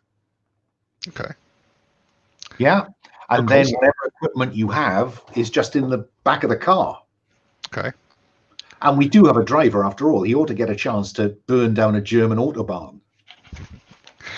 I guess one of the questions are, do we want to see if we can find a couple of scoped rifles? Because they reached out, they really reached out and touched us from a long distance, and I was probably walking with a 45 or a 9mm, so I was definitely outgunned. Well, let me reassure you, a little bit. Have any of you played Forged in the Dark games? Blades in the Dark. Well, the Blades in the Dark. Yep. The conceit is that you never have to say what equipment you have. Mm-hmm. You can just flash back to getting it. In my tweak of this system, you can spend stress to describe that flashback of just talking to Gunther in Leipzig about that rocket propelled grenade you really need now. Okay. With me? So don't sweat the equipment. There are ways to have that if and when you need it. One of the things that I don't know if this is the right way of doing it, since we're potentially driving to Saxony, when I'm in the passenger seat, I kind of want to be fondling with my FBI badge. Would that allow me to reduce my stress?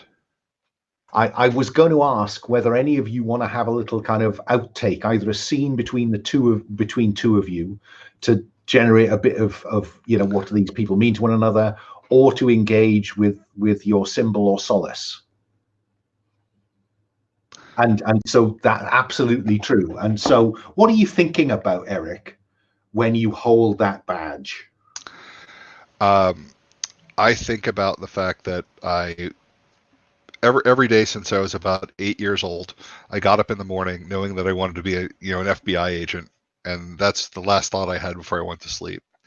And as soon as I became an FBI agent, I gave it up. And I look at the badge and I think I might not be actively doing the job, but damn it, I earned this. Spot on. Give yourself a point of stress back. You tick symbol because that's used up for this session. Anybody else want to engage in that kind of way with the stress reduction mechanisms? I think I liked your suggestion about the autobahn, the driving. Mine was my symbol was keys to my first car. I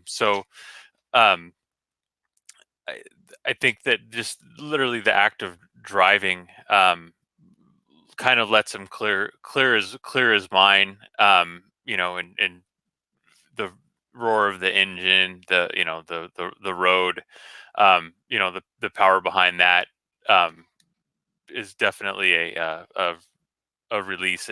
And then the keys from the first car just reminds him of freedom of being able to go where he wants and not being stuck in youth. And presumably he lived in some rural backwater where you had to drive everywhere. Correct. Yeah. Yeah. So I'm seeing a flashback to open plains of corn, a barn. Exactly. There's the car that he's working on as a teenager, and his dad says, "There are the keys, son." And the first thing, of course, the first thing that he gets about half a mile from his house, and there's another car that blows past him, and he's got to race. You got the whole montage of racing someone, and jumping in front of a train before it goes down. I mean, he tried it all in the first little bit. Yeah, no, I love that, and I think that what I'm imagining now is a ritual that whenever he gets a car, we see him putting the car keys onto, in effect, what's become the key fob for every car he drives is his old car keys. I like it. Brilliant. And so for that, recover a point of stress. What is Peter thinking at this point, or is he still wanting to hold those in reserve? I think I'll, as Todd is driving and presumably totally absorbed, I'll just funnel with the badge of my former and now very dead partner, and I'll just throw into the car like like I can't wait to get my hands on those bastards again, all those things they took from us. So we have an angel with a revenge motif. Oh yes. Nothing complicated. Brilliant. Recover a point of stress, and you've all used your symbol. Brilliant. So tick the box next to symbol, so I remember that you can't use that again. Now I'm conscious it's just gone 1/4 the hour. I'm going to suggest another bio break. We've got about an hour and 30 minutes or so, 30-40 minutes to play. Shall we take a 5-minute break now, and then see where we get to in the next 40-50 minutes? Yeah. Okay, I will see you at 21 minutes past the hour, guys. See you then.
So are you actually going to get a chance to play some this weekend?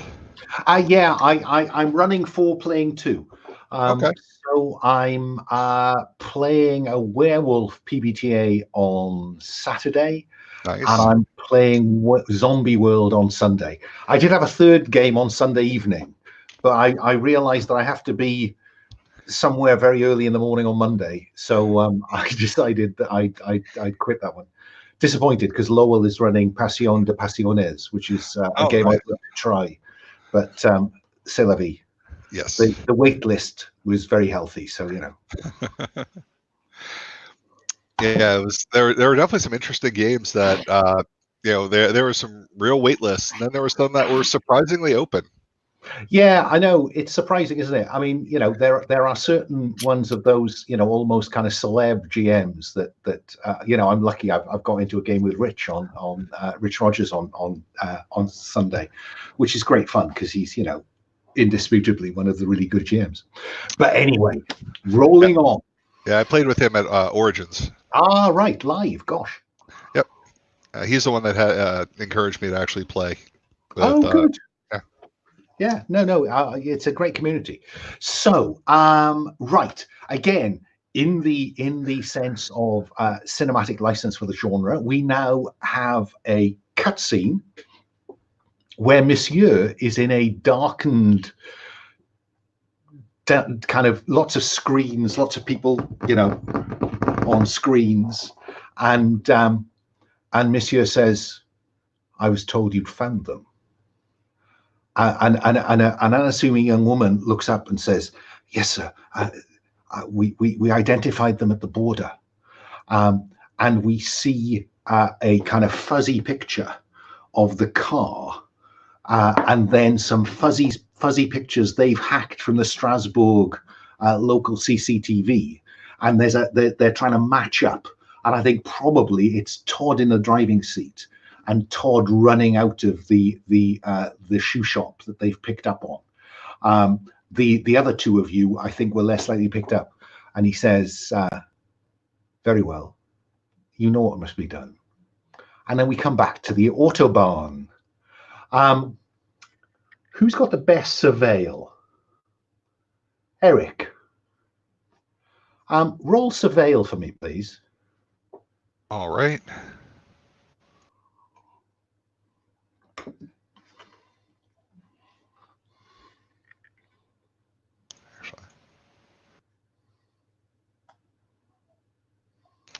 Two pluses, no minuses. Okay, so that is success on a surveil of 1 and a bonus. So I can tell you that there is a large container truck bearing down on you from behind, and I'm about to burn a complication for Todd, who's driving, to say that it looks like it's going to ram you in the back. You have another plus that you can either use or you can pass to somebody else as a kind of narrative advantage for whatever they do next. I would like to go, Todd, and then I give him my plus. Okay, Todd, there is a large container truck bearing down on you from behind, and strangely, there are 2 cars in front of you. What do you do? All right. I'm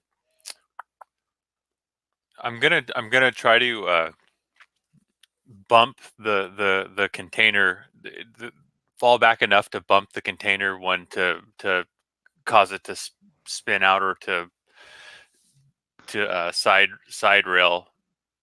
I'm gonna try to do more than get away. I'm gonna try to stop them.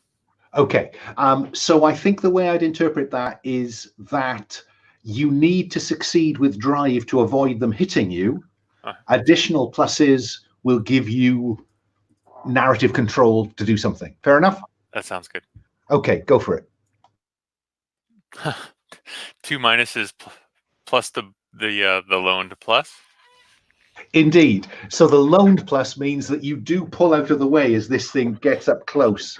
But with those 2 minuses, I'm going to burn one of those minuses to have you actually now penned in on the kind of central lane. So the truck is now one side of you. You have the barrier on the other side of you, and the two cars, surprise, surprise, have pulled over in front of you. So you're boxed in. But it still gives me another complication to have back. So I thank you for that. You still got my plus. That's the one he used to get out the way. Okay. Because sadly, that was not a good roll. Yeah, you're boxed in. What are we going to do, guys? But I think I'm in the like in front in the other front seat. I'm trying to just shoot the tires of the truck. Yeah, that's fine. So yeah, yes, Peter is actually, when I think about, I'm just trying to work out German side of the road. So I think you are on the truck side. So let's have you shoot at the truck, Peter.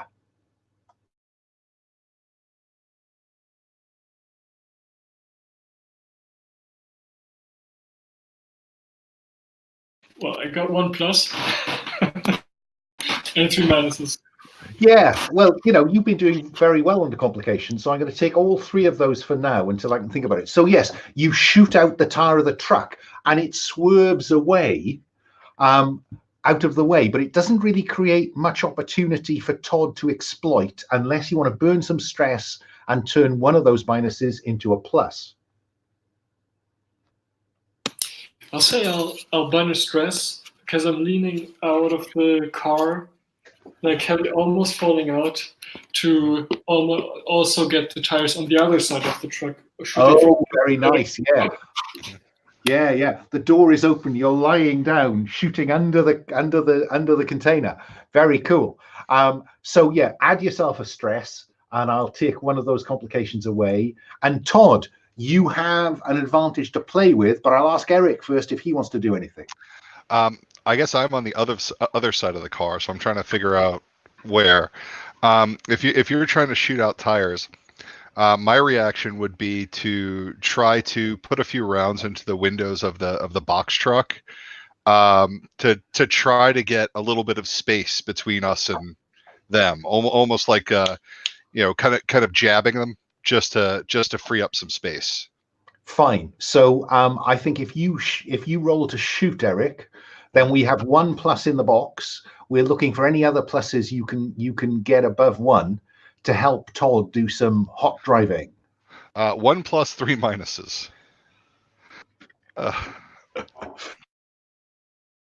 You do that, but unless you burn some stress, you're not going to have anything left to pass on to Todd. I guess I'm going to burn some stress. So I will pass 1 on to Todd. Okay, I've just added 2 to your complications. So Todd, you already have 2 pluses in the box, and the lorry has swerved away. It's now a little bit unsteady. The shots into the cab have clearly disturbed the drivers. What do we see you doing? So now, I might be able to pull forward between the two. I think there looks like there's enough of a gap that if I gun it, I can squeeze between the two. I'm happy for you to roll the dice and then describe narratively what happens. I like it. Actually, all right. 2 minuses, 2 pluses. Okay, so you've got 2 pluses, you've got 2 in the box, so you can get rid of those minuses and replace them with the ones that the guys created for you. So you have 4 pluses to play with.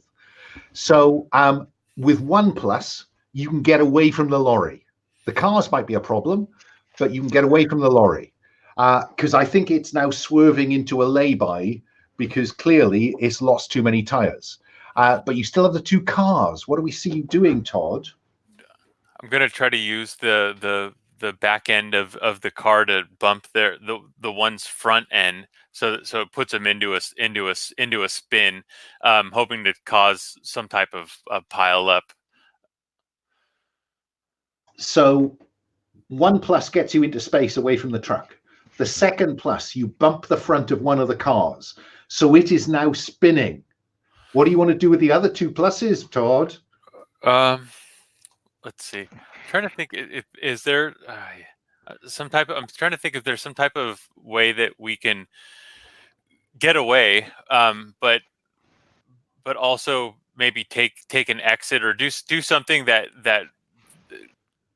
they can't see where we're going in case there's some type of radio contact. Zoom around another on the other side of another truck and then hurry up and cut out or something along those lines. You could use a plus for that. That would still leave you 1. But you've got 2 cars. Oh yeah, one of them is still spinning. Oh yeah. Well, I definitely want 2 pluses left. I definitely You have narrative control. What do you want to do to these 2 cars? I like it. The other one's let's see. The other one's spinning. Maybe even get in front of the other one and brake check it. So the guy panics. He kind of slams on his brakes and then have like a almost like a pile up of all 3. Then at that point in time, I'm lucking out and in control of the situation.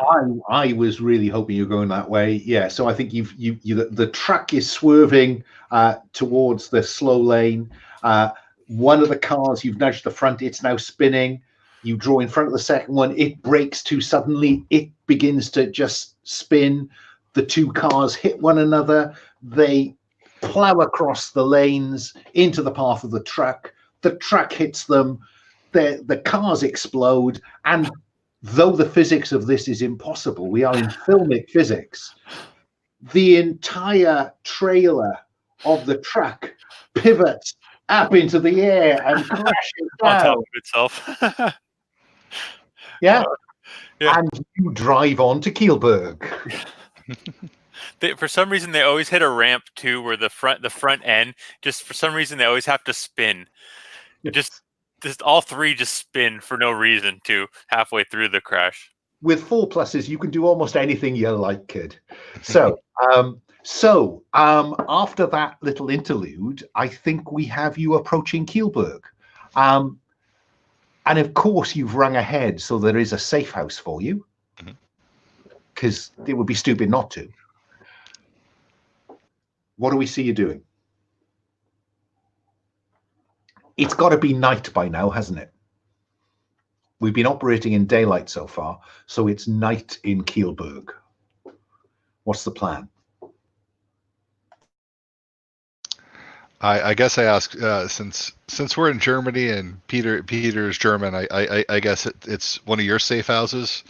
So I guess as we're getting there, I go, well, we're getting closer. Where are we supposed to go, Peter? Peter, tell us the best thing about this safe house in terms of making it safe. Well, the best and the worst thing about the safe house is that it's my mom. And she's a really good cook, but she's really overbearing. Now, I wouldn't do this if we were in a series, but I think that that ought to be your place of safety. Because the nice thing about a place of safety is once you use it, the conspiracy can come after it. Perfect. Yeah. So you're at your mum's and you can clear all stress because you're at your place of safety. And yeah, she makes you all very welcome. In fact, I think you other two can clear one stress each as well, because I think that we have this domestic scene. Everyone's relaxed. Everything's great. Yeah. Mm-hmm. And then the telephone goes, and your mother picks up the phone, and she looks odd.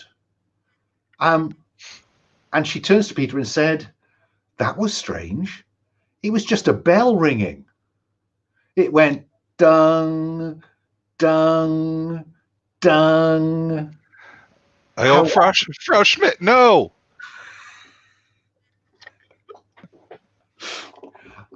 And of course, that warning comes too late. What do you do, guys? Dinner was so fun. I guess we'll just head out the. I mean, of course, normally in Germany there are no back doors, but of course there is. So we're like heading out of the back door, which is looking out onto the yard, a little bit on the slope of the valley, and trying to hide in the woods. What can go wrong with that? Okay. Are you leaving your mother in the house, Peter? No. We're trying to extract her. Okay. So you're hustling your mother out of the back of the house into the forest. That probably this is the same woodland that abuts onto the grounds of the Keilberg treatment center, if you want it to be. So you're hustling her through the woods, and there's a road that runs between you and that woodland. And there are some cars coming across it. So we see you kind of in the shadows, and then car headlights coming past. And then we cut to look at the three of you and your mother, Frau Schmidt. And as the lights pass across you, the area behind you goes into deep shadow. Who's got the surveil? Eric, you are the best surveil. What do you do when you notice a fifth person standing in the group who's just emerged from that deep shadow? My first reaction is to put myself between that shadow and Peter's mom. The FBI trained you well, my boy. Yep. And it leaps for you. What do you do? So I think we're in a fight here.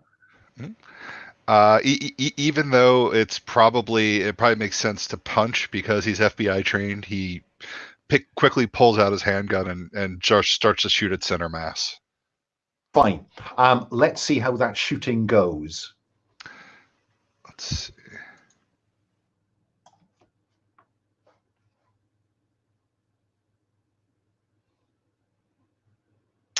One plus, one minus. Okay. Because I have just invoked a supernatural threat, I will, of course, take a complication away from each of you, because that only seems fair. So you hit it, bang, center of mass, but then it's on you, and you take 1 point of stress as it throws you out of the way with a degree of supernatural strength, which I will take another complication away. Okay. Peter, I think probably you're the most combat trained individual compared to Todd, so I'll get you to act first. Your mother is screaming. You've just seen a shadow come out of nowhere and just hurl Eric to one side, heading for your mother. What do you do, Peter? I think this is kind of what I've been training for, so I'll just get her into cover, just tackle her into cover, physically interpose myself between it and the beast, and try and protect her and draw my gun if possible. You're muted. I think that sounds like fight rather than shoot. Yeah. So why don't you roll the dice and let's see how this exchange goes.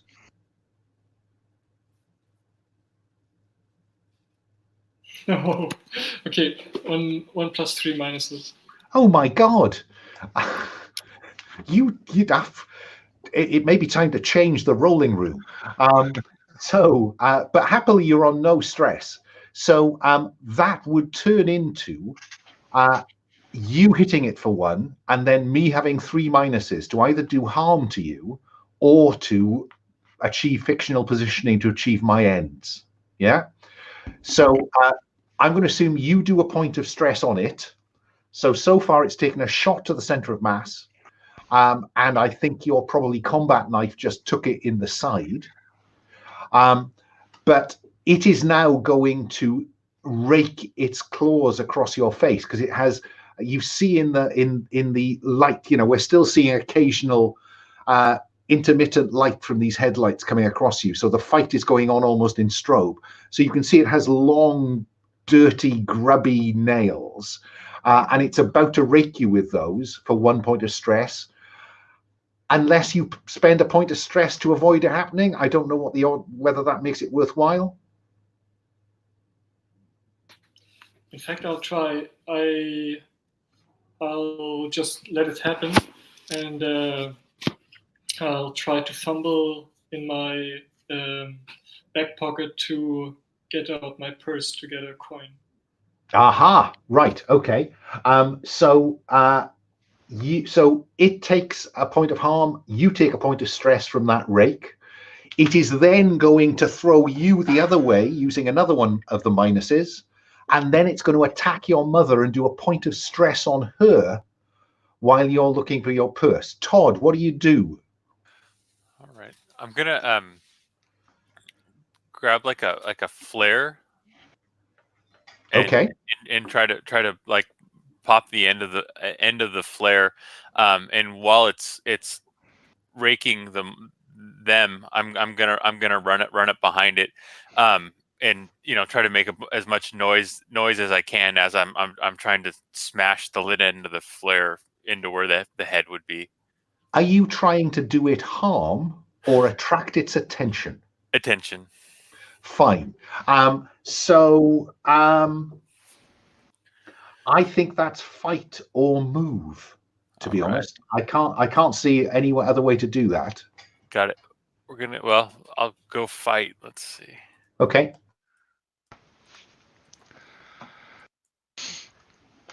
Whew. All right, 2 pluses, 1 minus. Who knew? You hit it. Yeah. You do a point of stress on it. So it's now it's got some burn damage, and I think that probably, because this is a flare, I'm going to allow the clothes it's wearing to ignite. Yeah? But there is a minus in that. So I'm going to have it. You wanted to attract its attention. Congratulations, you've attracted its attention. It leaves Mrs. Schmidt with her 1 point of harm and turns on you for a point of harm and leaps at you. Now, Eric, you've recovered from being cast to one side. What's your inclination? Now that it's on fire, I'm actually going to basically unload my revolver into this now fiery shadow, and hopefully have more luck. Yeah, I think that the narrative, the fictional positioning means that you will automatically score 1+. So I'm giving you a plus on this one. So go for it. All right, 1 other plus and 2 minuses. Okay, I think that what I will have happen is so now this thing's been plugged. This thing has taken about 5 points of stress. Mm-hmm. And I think another exchange of flame damage has gone on. So I think it's now something like 6 stress. And I think I will, at this point, have it transform. So again, I'm going to take a point of stress, a point of complication from each of you, as you see it begin to transform from this man shape into a coarsely bristled boar.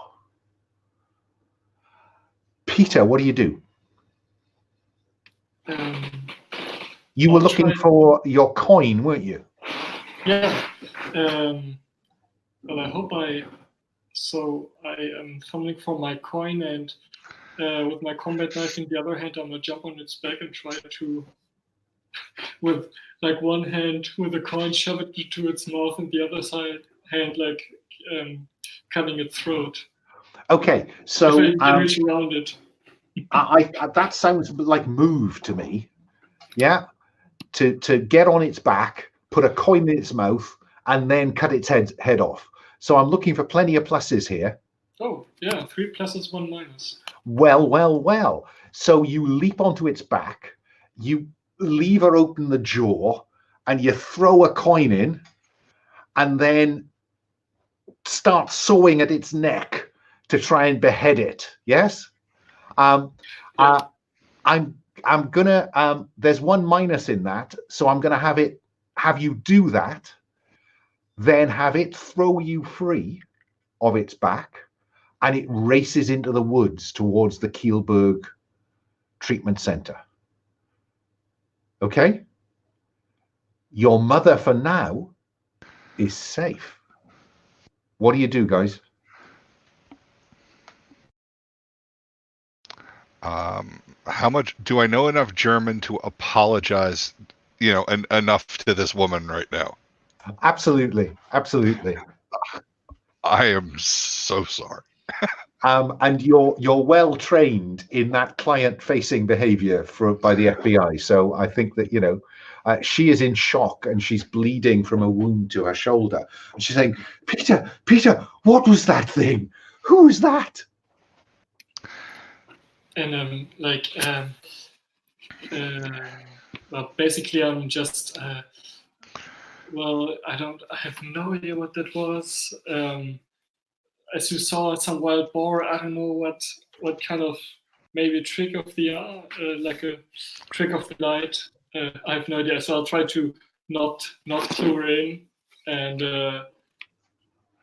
I mean, that sounds like talk soft, but I'm conscious you're not our best talk soft, because she wants to ring the police.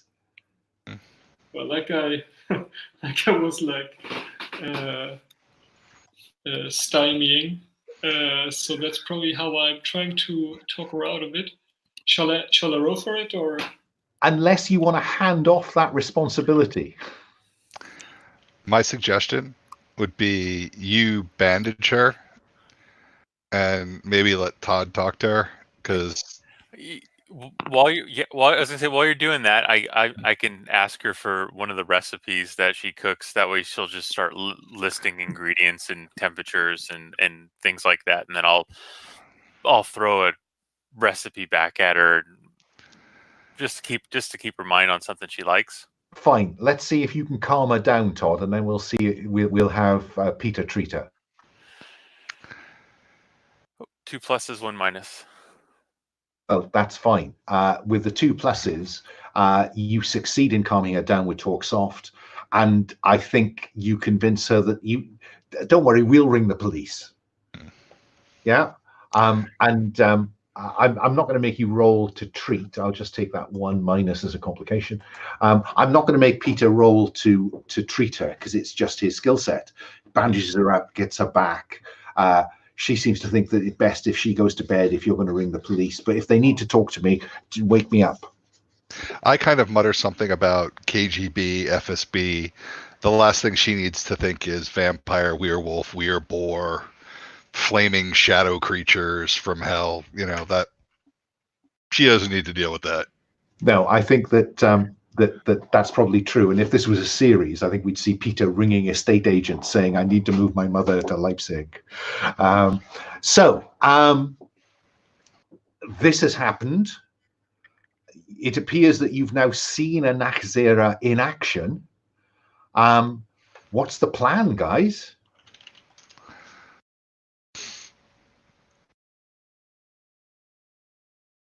I tell you what, is it worth us taking our last 5-minute break so you can give it some thought, and then we'll play for the last 50 minutes or so?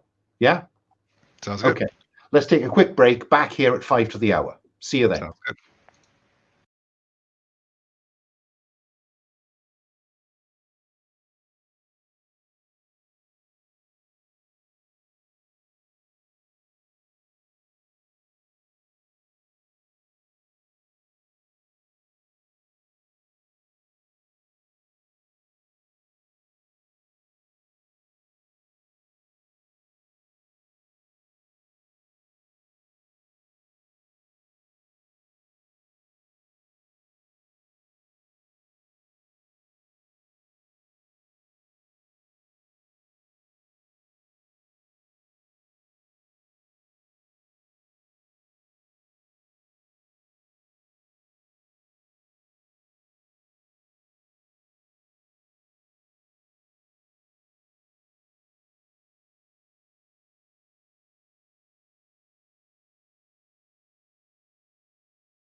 Oh, so is there anything in this?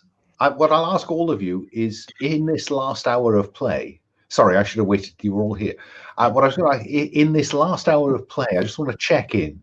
Is there anything that you particularly want to see your character do?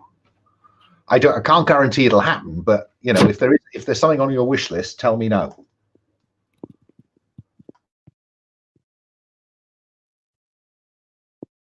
I think we've definitely been playing the spy tropes pretty well so far. So I'm very comfortable with how things have been going.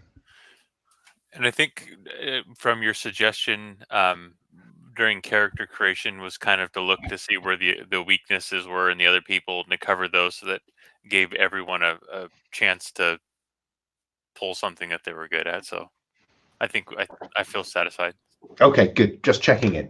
Okay, so Frau Schmidt is asleep. I'm guessing Peter may have given her a sedative just to make sure that she, you know, stays under till morning. This thing has raced into the woodland. What are you going to do?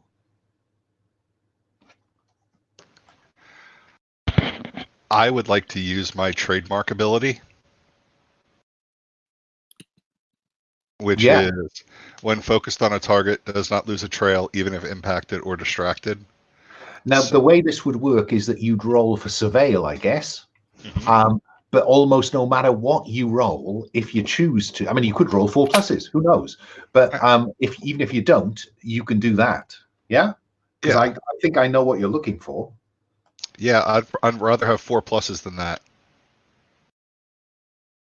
So tell me what we see in the fiction then, Eric. The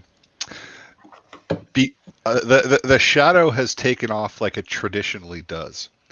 However, it didn't take into consideration the fact that the flare really scorched it. So what we're doing is we're following it through. We don't really see a whole lot, but what we do, we're following the smell, basically. The smell of burnt fur.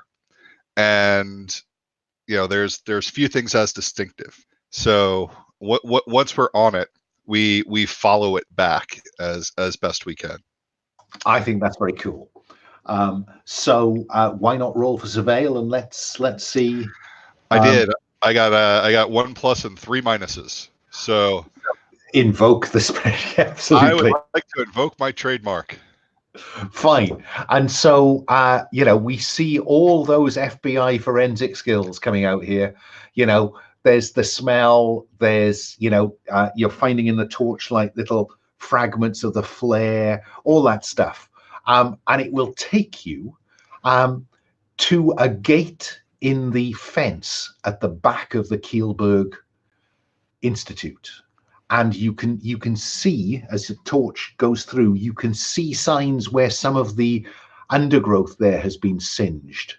So it went through this gate and beyond, and the gate is swinging open.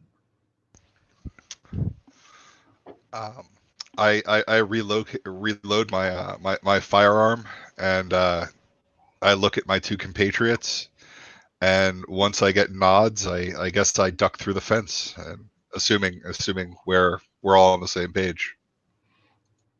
Yeah. Okay. So this will take you to a how can I describe this? Imagine a concrete 10 by 10 building with a metal door in it, just in the middle of this woodland, and the door is locked. That's where the trail leads. I guess I sort of point at the building, assuming that Todd's got the lock, and if we're going to kick in a door, that's Peter's world. So I kind of take a bit of a step back and let the experts do what they do best. Well, what Operators does at this point is to invite you to define the obstacles ahead. And the theory is that you will describe an obstacle that will then create a moment of spotlight for you. Now, there may be other obstacles that I'll throw in, but each of you gets to define an obstacle. So I've defined a lock door.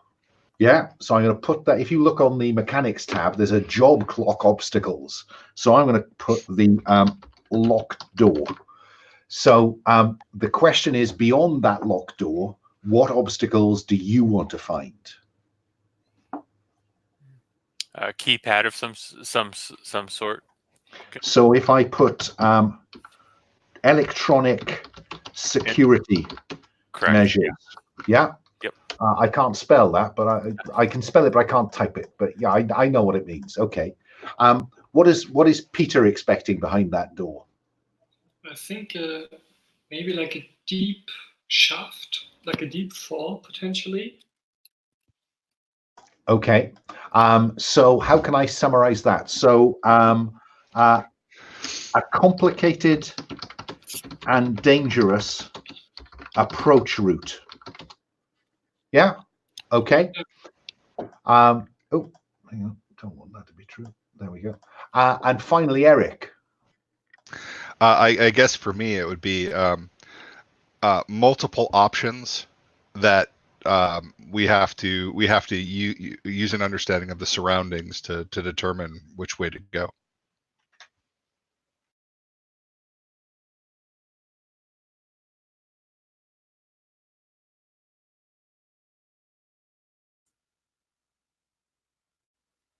Nope, your mute was on.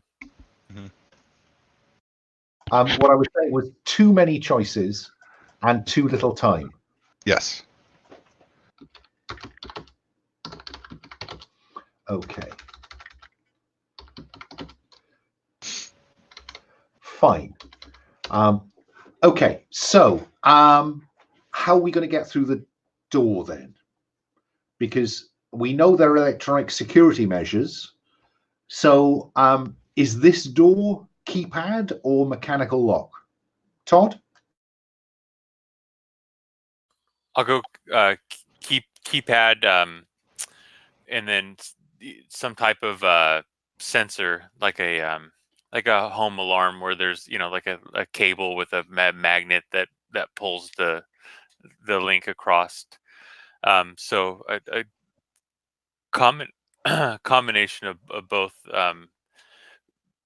Try to pry open the keypad and see if there's two wires I can twist together to short it, and then there aren't two wires for you to fix, but there is certainly a bit of Cat5 cabling that you're clearly you have in your back pocket, that all-purpose adapter that fits to the back of your tablet, don't you? You always have to carry those. Exactly. So let's see how effective your attempt to hack the security measures are. 1 plus 3 minuses. So you succeed. Let me see. How are we looking? Oh, Todd, you've got too many complications. Please change some of those to pluses. Yeah. Let's see. I'll take 2 of those. Ooh, playing hard now. 4 stress. So that only gives me 1 complication to add to my list. Remember, you can always flash back to your solace at a moment's notice. And how does this stress manifest for Todd? What do we see on screen? Because this looks like fairly intense, fine work. Correct. We'll say that as I'm typing away, trying to locate the command that goes to each section. Each door has a different node or something. So I'm typing around, and I can't find this one, and my fingers start to twitch a little bit. So as I'm doing the keys, I got to stop a little bit and start flexing my fingers to try to get them to work the way I want, and put my hand back on the keyboard. My fingers are starting to twitch again a little bit. So I'm not as useful or agile as I could be. But you get into the system on that first plus, and you have 2 pluses to use at any point you want to, when you want to make this security system your bitch. Yeah. Very good. Okay, so beyond that, there are, yeah, okay, I know what's beyond that. So yes, there is a slope down, and you can see that there are signs that this is the way that Nachzera went. The trail continues, as Eric can point out. And the lighting down here is that kind of clinical white light, strip lighting in the ceiling. And it goes down, it must go down to about 20 feet underground. And then you can see that there are, there's a lift at the end. It's a kind of, it's a freight lift. Yeah. And there is signs of a scuffle here, I would think. There might be a bit of human blood on the ground. It looks like that when Nachzera came home, he was not happy. And there are, as well as the lift shaft, there are a couple of large vents in the wall. What do we do?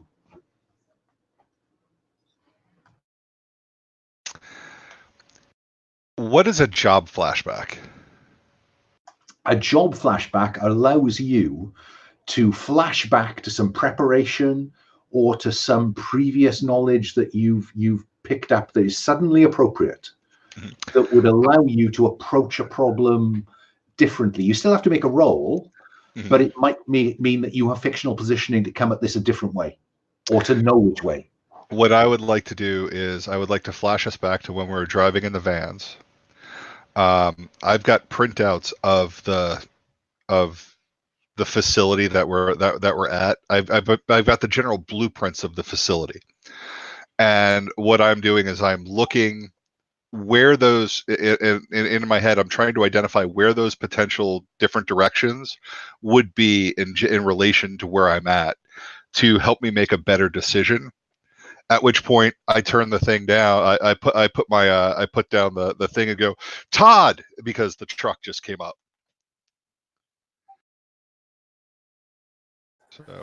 So pick your job flashback. So you've had your flashback, and what do you think this allows you to do? What I would like it to do is, I guess maybe surveil it, or no, would be to identify which of the different basically the different options that I currently have in front of me, which one would be the most likely direction for us to go to get someplace interesting. I think that's probably no, given that you're working on what you'd already thought about from those blueprints. Go for it. All right. Dear Lord, 3 negatives and a blank. That's as bad as you get. But hang on, shouldn't your discipline be ticked by now? Because I just let's see. Can stop and look at the location and spend time. I guess that's probably what it would be right now, which would be maybe that flashback would have ticked that discipline. Yeah. So and while I'm at it, I'm going to untick the trademark because you've used that now, haven't you? Yep. Yeah. So I think you can re-roll any blanks. Have you got any blanks? Yeah, you got a blank. Yep. Yeah, so you can re-roll that blank. It can't get worse. It can only get better. Yeah, it can get worse.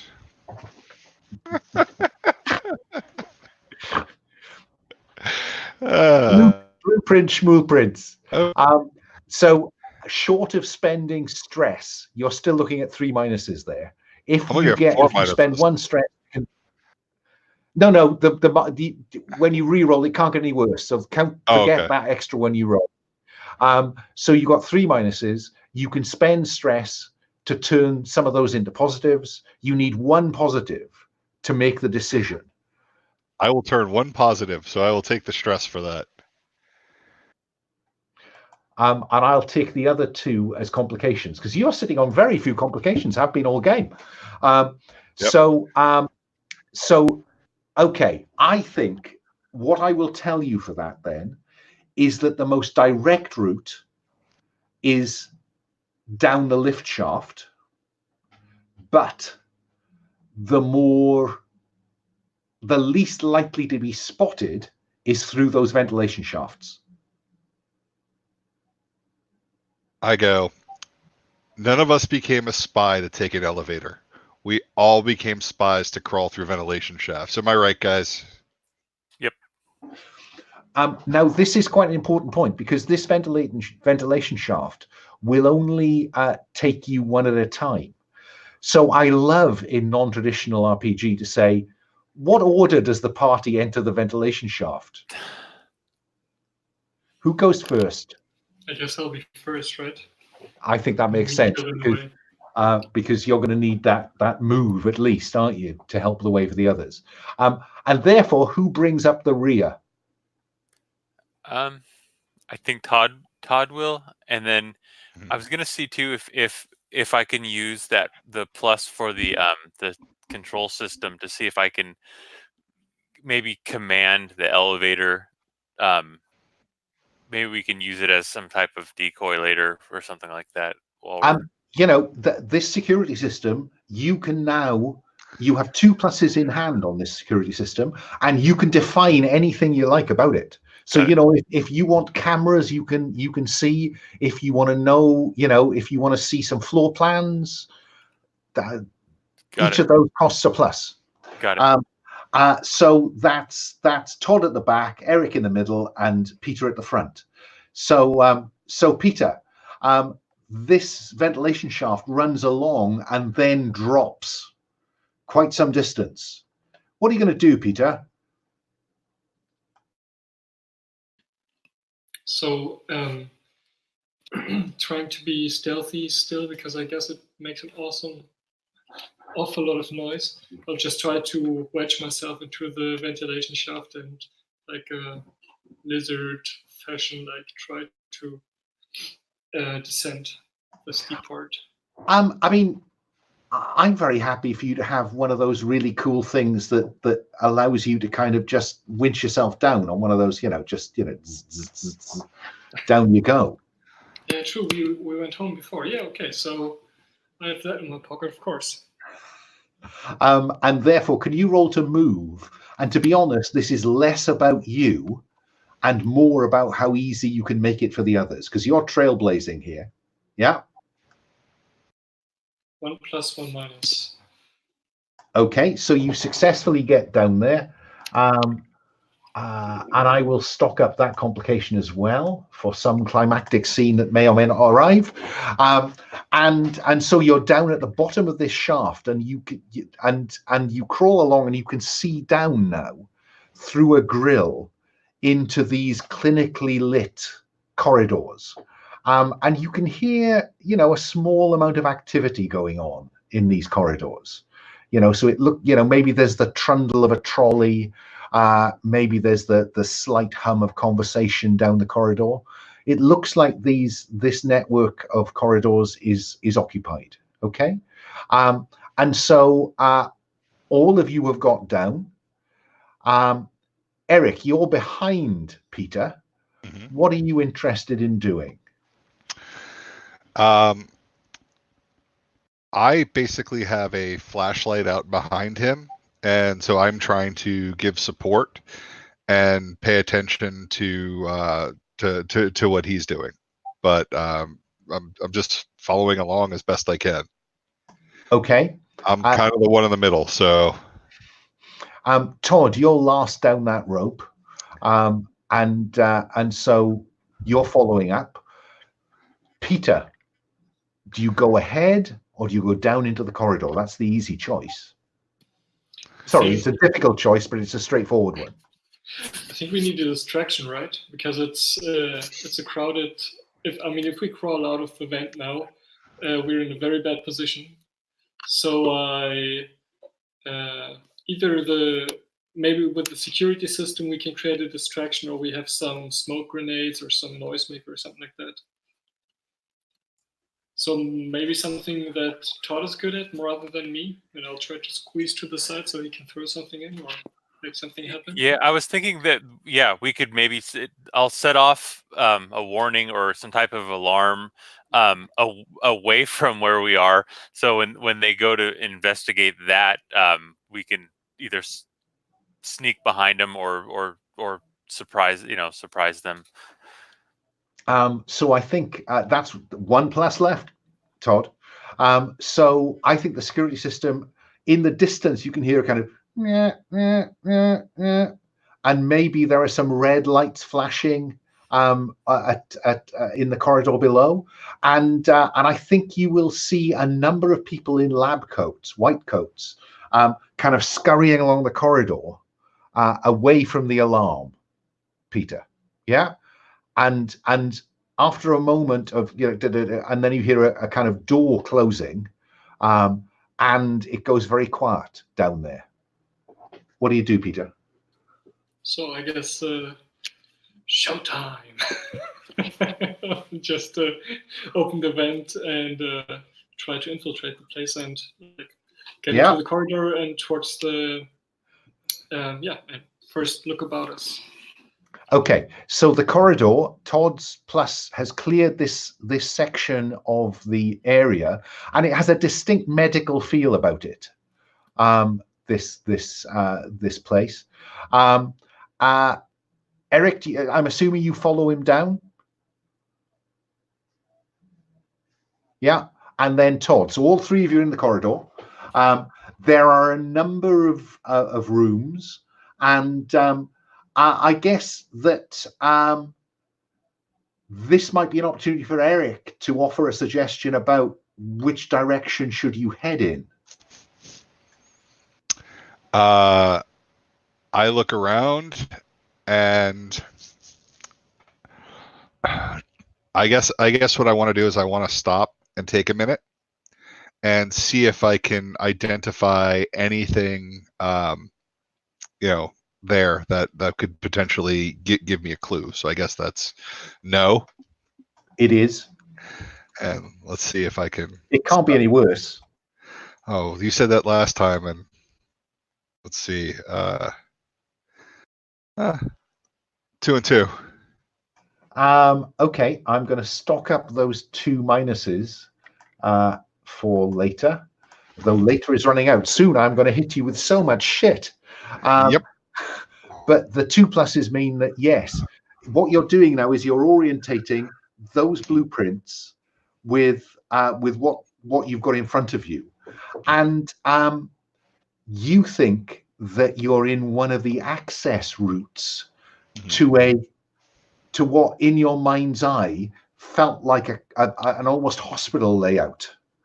Further down in the direction that people were going. The alarms were coming from behind. And your recollection for the second plus is that beyond that hospital section are some secure spaces. And that clearly needs to be where clearly is where we're going to need to be. So and the lift shaft, you think, goes down into that secure section. I guess now that we've had the opportunity to play in the vents, we're gonna have to get on the elevator like everybody else.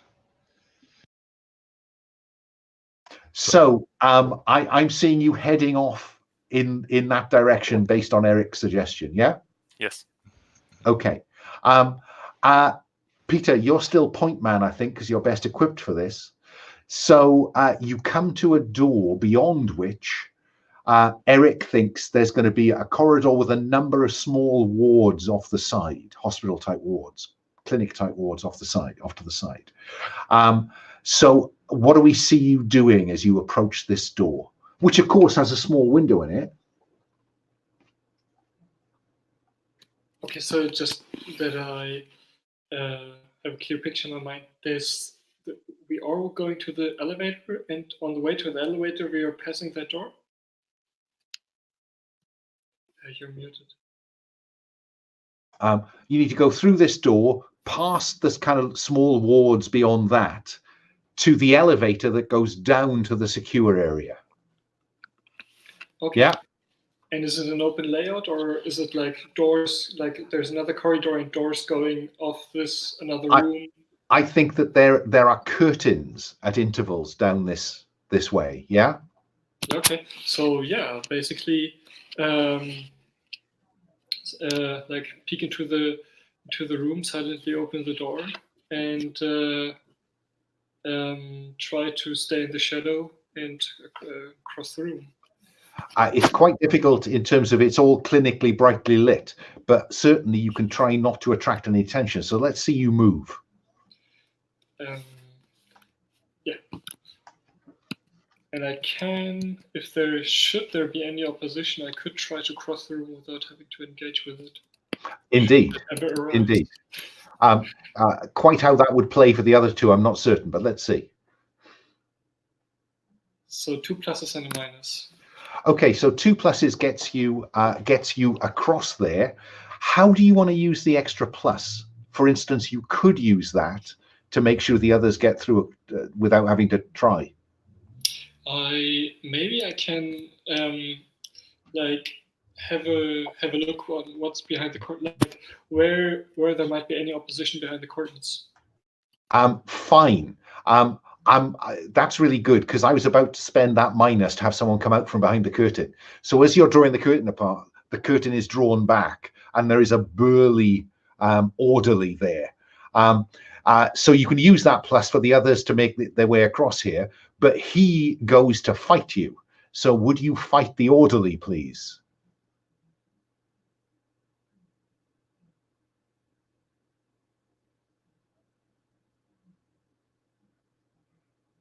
Two pluses and a minus. Okay, so you describe what you do. I'll describe what I do with a minus.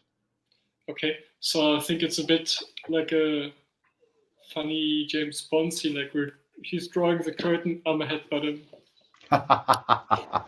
Brilliant. So you do a point of stress on him, then he does a point of stress on you. So mark stress, because he comes back. When you headbutt him, he drags you and throws you over his shoulder into the ward, and then he gets up to come towards you. You have another plus to spend. What do you do? I'll just well, maybe by now I'll have I'll try to. I'm scrambling for my silenced gun, and I'm just right before he's upon me, I'll just shoot him.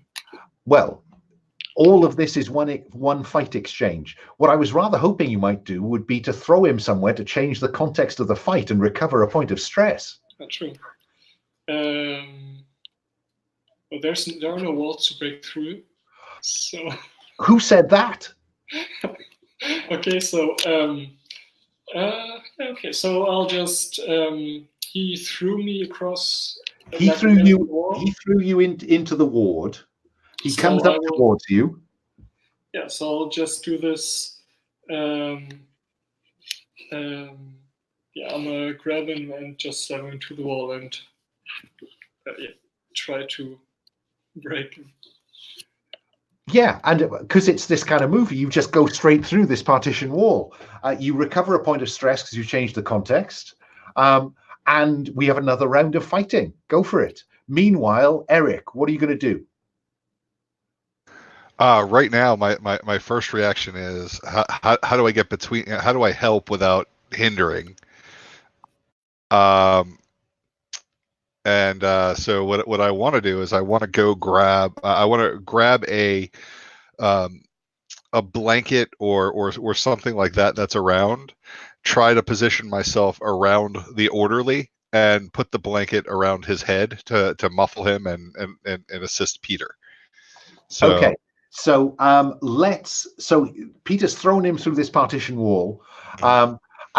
Let's have you try to fight then to get this blanket over his head and see if you can generate any advantages for Peter. All right. I was doing so good until recently. And then I keep rolling like this. So, no, apparently I choked myself to death on that blanket. No, what I am going to do is when you go to put this over him, I think that's at the point when he goes back and hits you with the back of his head. So I'm going to have him do a point of stress on you, okay. and store up the rest for in a moment's time. Okay. So Peter, you see Eric kind of stumbling away, probably with some blood on his forehead. And you have a chance to finish this guy, I think. What do you do? Okay, so... Okay, but now I'll shoot him. Okay, go for it.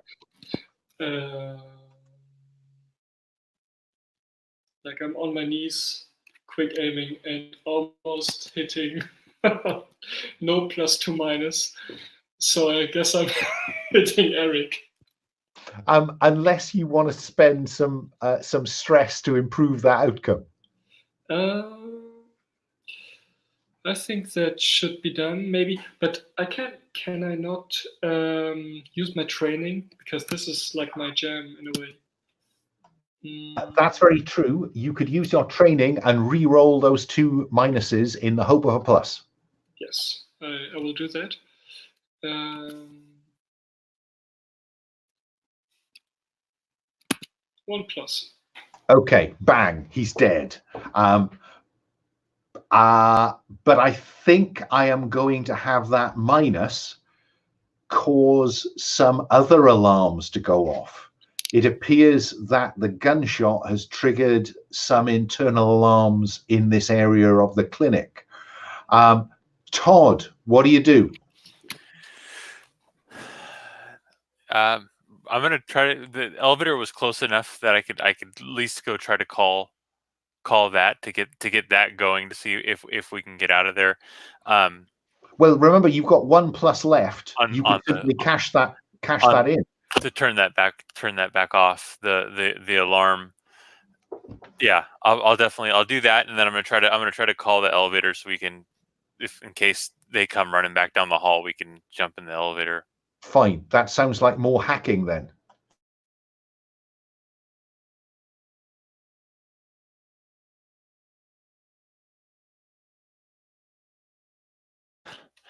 One minus 3 blanks. The what's it called? Trivially adjusted raccoon is exerting revenge upon you all. So so you're desperately tinkering with the bloody lift. And I think I'll spend that minus to have a bunch of goons burst into this area from the other direction. So Eric, Peter, what are you going to do? Is the elevator any close? Say that again? Is the elevator anywhere close? Todd's working on it. It's not coming. And what's behind the wall I just broke? Or just another bay of beds. So I'll try to head for the door and block it in front of them. Okay, so I think that's probably move, isn't it? Probably. Or fix, but that would be quite bad for me, I think. Yeah, I think you should go with move myself. Okay. Oh, 2 pluses, 2 blanks.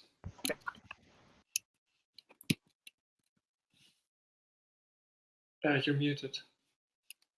Sorry, just while I'm getting dramatic. I see you racing to this door, throwing yourself against it and slamming it, probably catching somebody's hand in it. And then what do you want to use the extra plus for?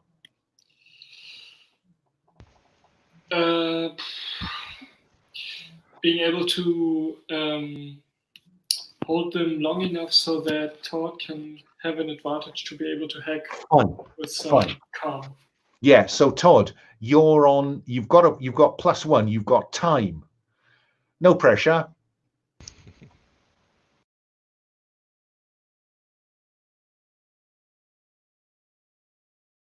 Oh, you're muted. Oh, 3 pluses and a blank. So that is 4 pluses if you add in the time that Alyosha that Peter gives you. So it arrives and you have another 3 pluses on the security system. Eric, what do you do? There's nothing in the room right now, and I guess at this point, I reload and I spend some time trying to put everything I can in my memory bank just in case I need it later. Fine. So the freight elevator doors open. Eric and Todd are at the elevator doors. Peter is like 10 or 15 paces across the room, blocking this door. What do you do, Peter?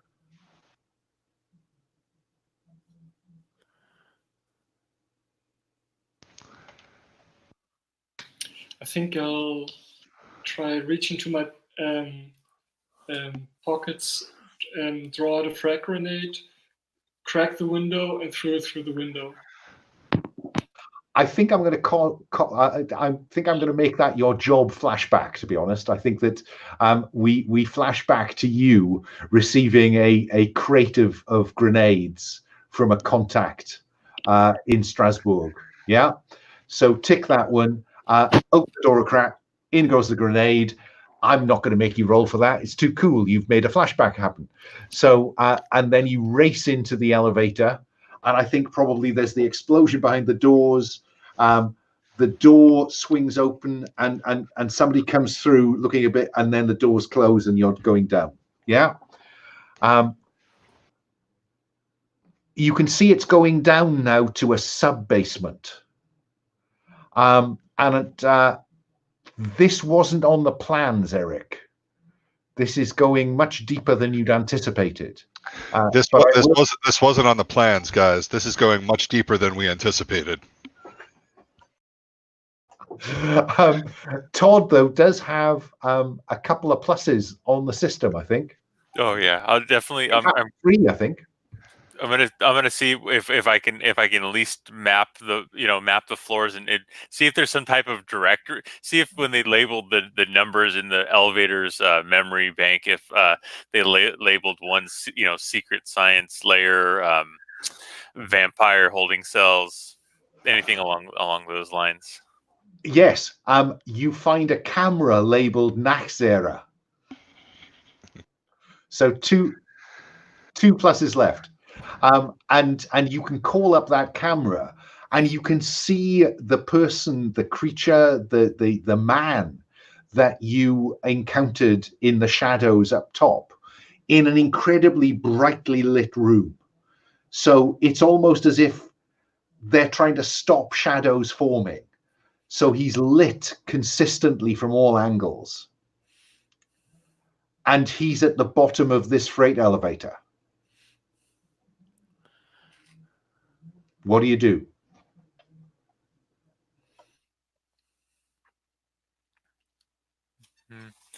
All right, so we're gonna call it down to the bottom floor then. I'm trying to think of something, flash grenades or something with light, knives for the whole beheading thing. We tried the coin part, but we didn't quite get the head part. So flash grenade one hand, a knife in the other. NSA tablet at my hip. Okay. See how that goes. I can't flash back for some like softbox photography lighting. Well, you can if you choose to spend some stress. Would now be a last opportunity to put our stress where we want it. Actually, you know what I do pull out? I pull out a very high-powered flashlight. Which if we're going to be dealing with what we're planning on going through some other things, like I think that maybe we almost have one of those industrial searchlights that is potentially broken down. That wouldn't be too crazy to have, and it would if we're going to go spelunking through old tunnel systems, it's probably something I might have had in the satchel. Okay, so, I'm going to assume that that's what you use to find the trail through the woodlands. I'll give you that one for nothing. Okay. So you've got that. If anybody else wants a similar light, they will need to spend stress for a flashback to get it. A flashlight flashback. I was just curious whether anyone was going to flash back to their solace before this gets finally dirty. Yeah. I'll just do that. I I have a brief flashback where it's late at night, sitting in the library. The Dr. Blast comes up behind me when I'm studying, and she looks down as I'm reading, and she goes, "You won't find the answers in books. Sometimes you just have to shut up and jump into danger." And I kind of close off all the study and realize that right now the doors are about to open, and all the studying I could possibly do, now I'm going to be stupid and jump into danger. Recover 2 stress. Anyone else? Yeah, imagine Peter's like having another appointment with the psychologist of the police department again, because of his insubordination, not taking orders literally, and we see that she's like running down this catalog of previous problems he's caused, and she's smiling a bit while she's doing it, and she's like, "Yeah, but as before, I'll just let you off the hook this time again." Fine. Recover 2 stress. All right. So this one, I wrote this one down. It's my cat, and then now I have to think of a way to think of a cat before I'm about to fight a vampire. So, I have in real life, I've got a black cat that it lives out on my porch. That's an outside stray that I took in. That I every day when I get home from work, the cat's out there waiting for me to feed it, and I pet it. And so I think that his inspiration for that is his moment of zen. No matter how bad the day is, he comes home and gets to feed this cat and pet it and make sure it's still safe, which is the opposite of what he's about to do now. So I think a moment of calm and conviction that cat will be fed.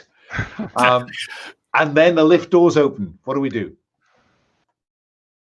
I shine the light in the room and act stupid.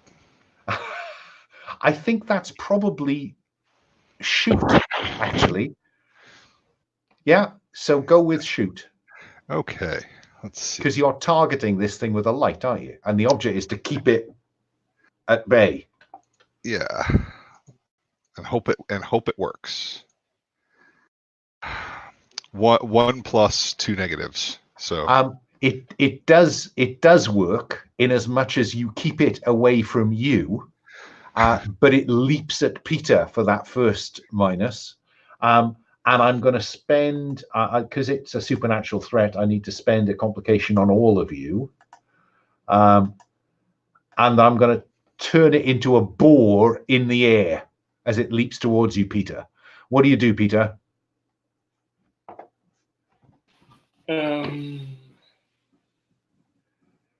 I will tell you in that moment when it leaps that that ragged cut that you put in its neck has part healed but not fully healed. Okay. Yeah, I'll just I'll be just really corny and be like, I don't know, maybe like a spy. It's a spy movie, not like some sinister stuff. So first of all, I'll just try to stop it with my gun. Just empty around to the. Yeah, exactly. Do that thing.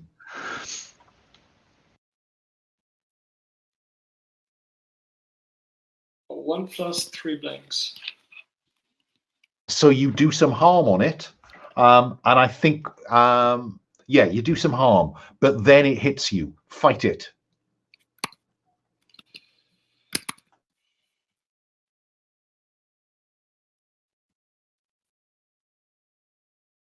That's 3 pluses, 1 blank. You're muted. Okay, so you do so it comes at you, and that knife. Where does that knife impact? Just plainly in its trachea. Fine. What do you want to do with those extra pluses? Do more harm or put it where you want it to be? I want to put it where I want it to be by shoving the coin into its mouth again. Okay, Try to wrestle it down. fine. So what I see is it comes at you. You drive the knife into its throat. Other hand puts the coin in, and it rolls over the top of you. So you now have it prone. Todd, what do you do? I was gonna try to use the one I had for the trademark, which I had under talk and then empower the team. So I'm thinking as maybe the elevator doors, they opened and I see him put rounds in it and then start stabbing it. I was gonna scream some type of generic like a hoo-ha, or some something loud and angry like and Who knew he went to military school before he joined NSA? He watched enough movies that he knows, and he's hung out with the other guys that maybe he knows their mind frame, I guess. And I think this is talk hard. Yeah. So let's see. So 2 blanks and 2 minuses, but I can turn them into pluses with the trademark. You can. So that gets 4 pluses. 1, everyone's empowered. Everyone has, between you, you have 3 extra pluses now to throw at this thing. Eric, what do we see? Yeah, exactly. Yeah, Eric, what do we see you doing? Now that he's basically restrained, he's being motivated by the NSA Navy SEAL. He's going to take the light and basically put this shadow boar creature directly under the light. So I'm going to try to shoot again. Yeah.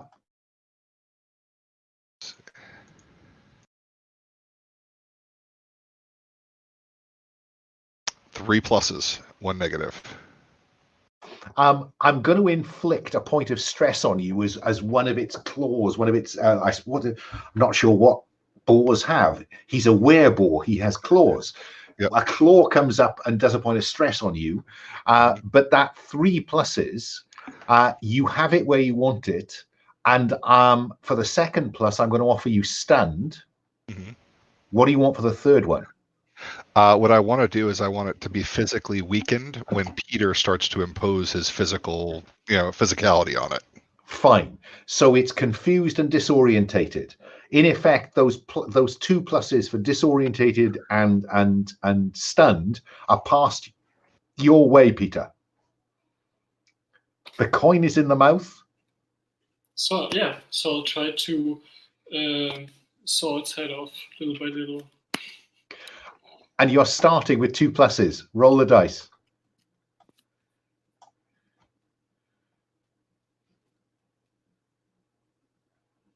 Yeah. 1 plus 2 minuses. And of course, you've got the 2 pluses, so you can convert the 2 minuses to pluses. That gives you 3 pluses. The head comes off, and and suddenly in your hand is the head of a young man. And the body on the ground is of a young man, probably in his no more than 20. And then it begins to crumble into dust. Now, we are at 1:15. I am inclined to give each of you a bit of epilogue that describes your escape. Unless you want to use that epilogue for something else. What do we? If that works. Yeah. Yeah. What do we see? Who wants to go first?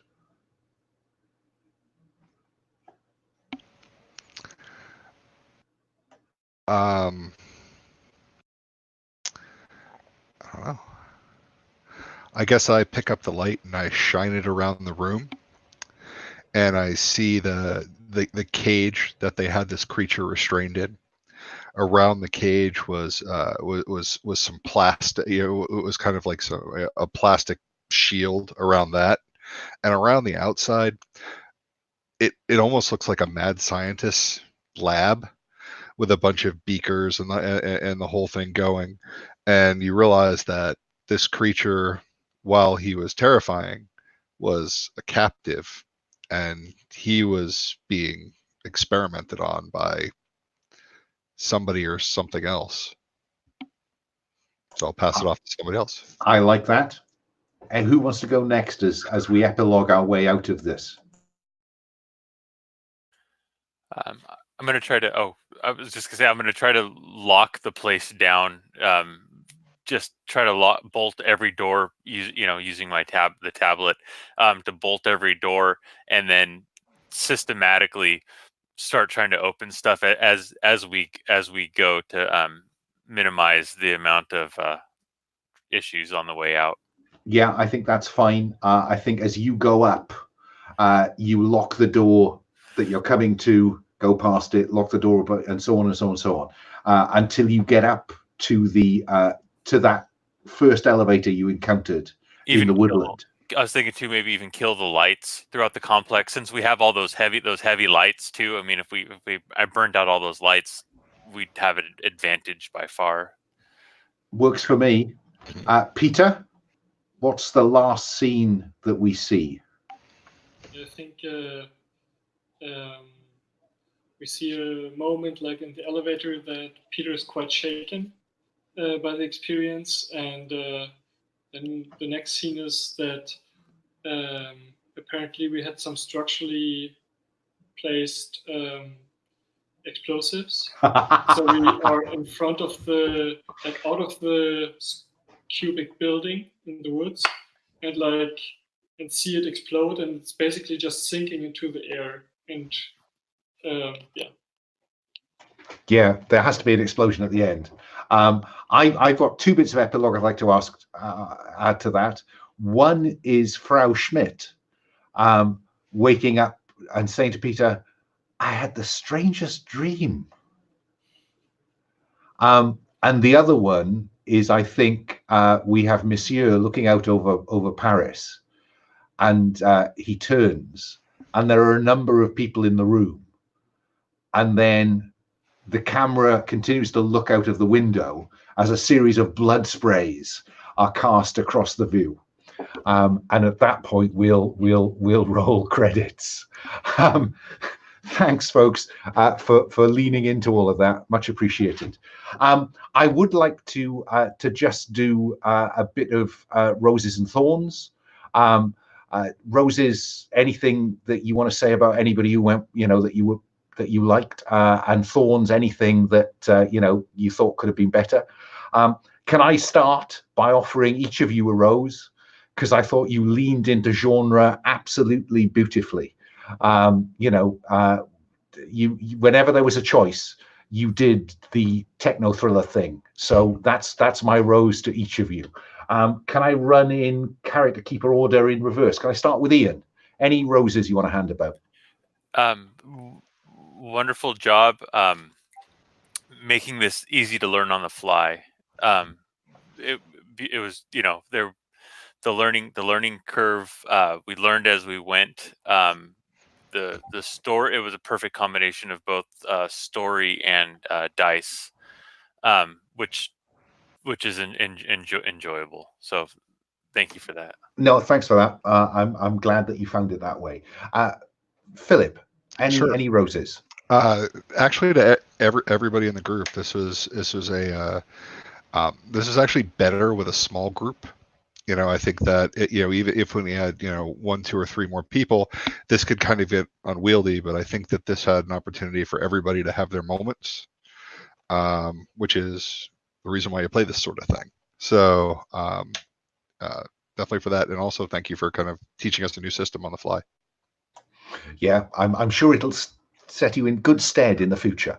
And finally, Alyosha, any roses? Roses.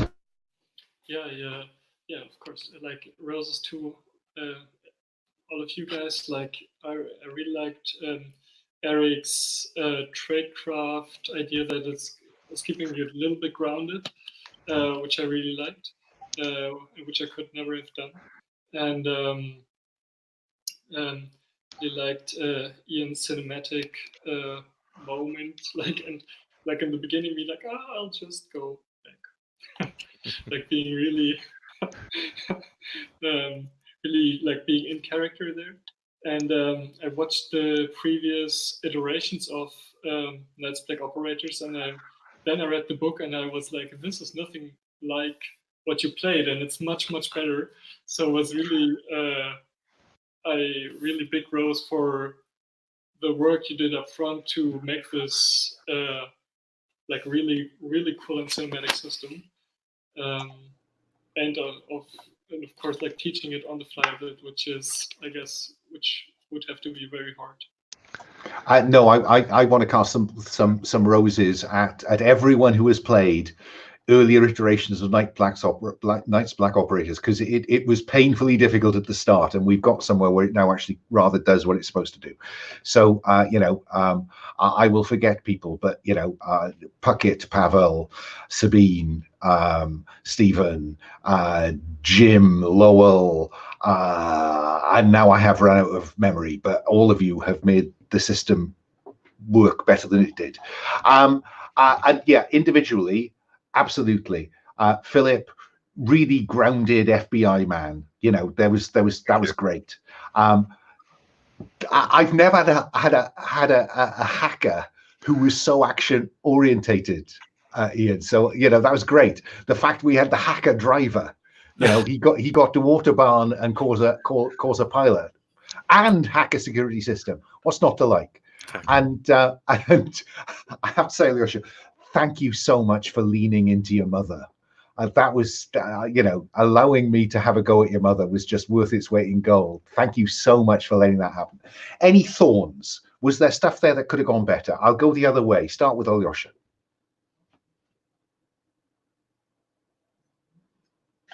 Can't think of any right now. It's except for that, always like in front of the screen, like I got a really sore back now because I'm really excited.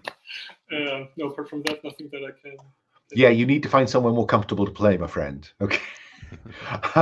Philip, any thorns? No, I mean it was nice, smooth, fun. It was hours flew by in a very positive way. Great, thanks. And Ian. It was wonderful. The only thing I had, it was actually kind of more on my end, is before I go into something like this, usually I'll read like on the basics mechanics tab. If I would have read over that before we started, that probably would have been good. But like the last 2 weeks, I've been pretty darn busy. So then it comes down to this learning as we played. That was a wonderful example of teaching as we played, where I was in on the action and didn't have to do it. But like when we first started playing, like I hit the basics mechanics tab and like we're learning, and I'm like, that's a lot of text to learn as the rules. So I think I learned better through in play and you teaching us as we went through that. So one thing maybe is that on that basics tab, make like a basics maybe in the top that's like super short. Like you're going to roll 4 dice, you're going to want pluses and not this. So maybe if someone who is super underprepared as I was can have like a 3-sentence deal and then jump down to that one if they're a little more prepared. I think that's really interesting advice, and I'll take that because there is something about that, and you shouldn't have to look at the rules before you turn up at a con game. You should just turn up and play. That's for my comfort though, because I don't like to go in blind. But if whatever happens. But no, wonderful job teaching. I appreciate it. Great, yeah, thanks. And when you do that, one of the things you might want to say is this is more or less a fail forward game, which is you can always succeed, but you might pay for it. Yeah. Fair point. Okay, I'm going to stop the broadcast. So wave bye-bye to the internet. Keep waving because StreamYard continues.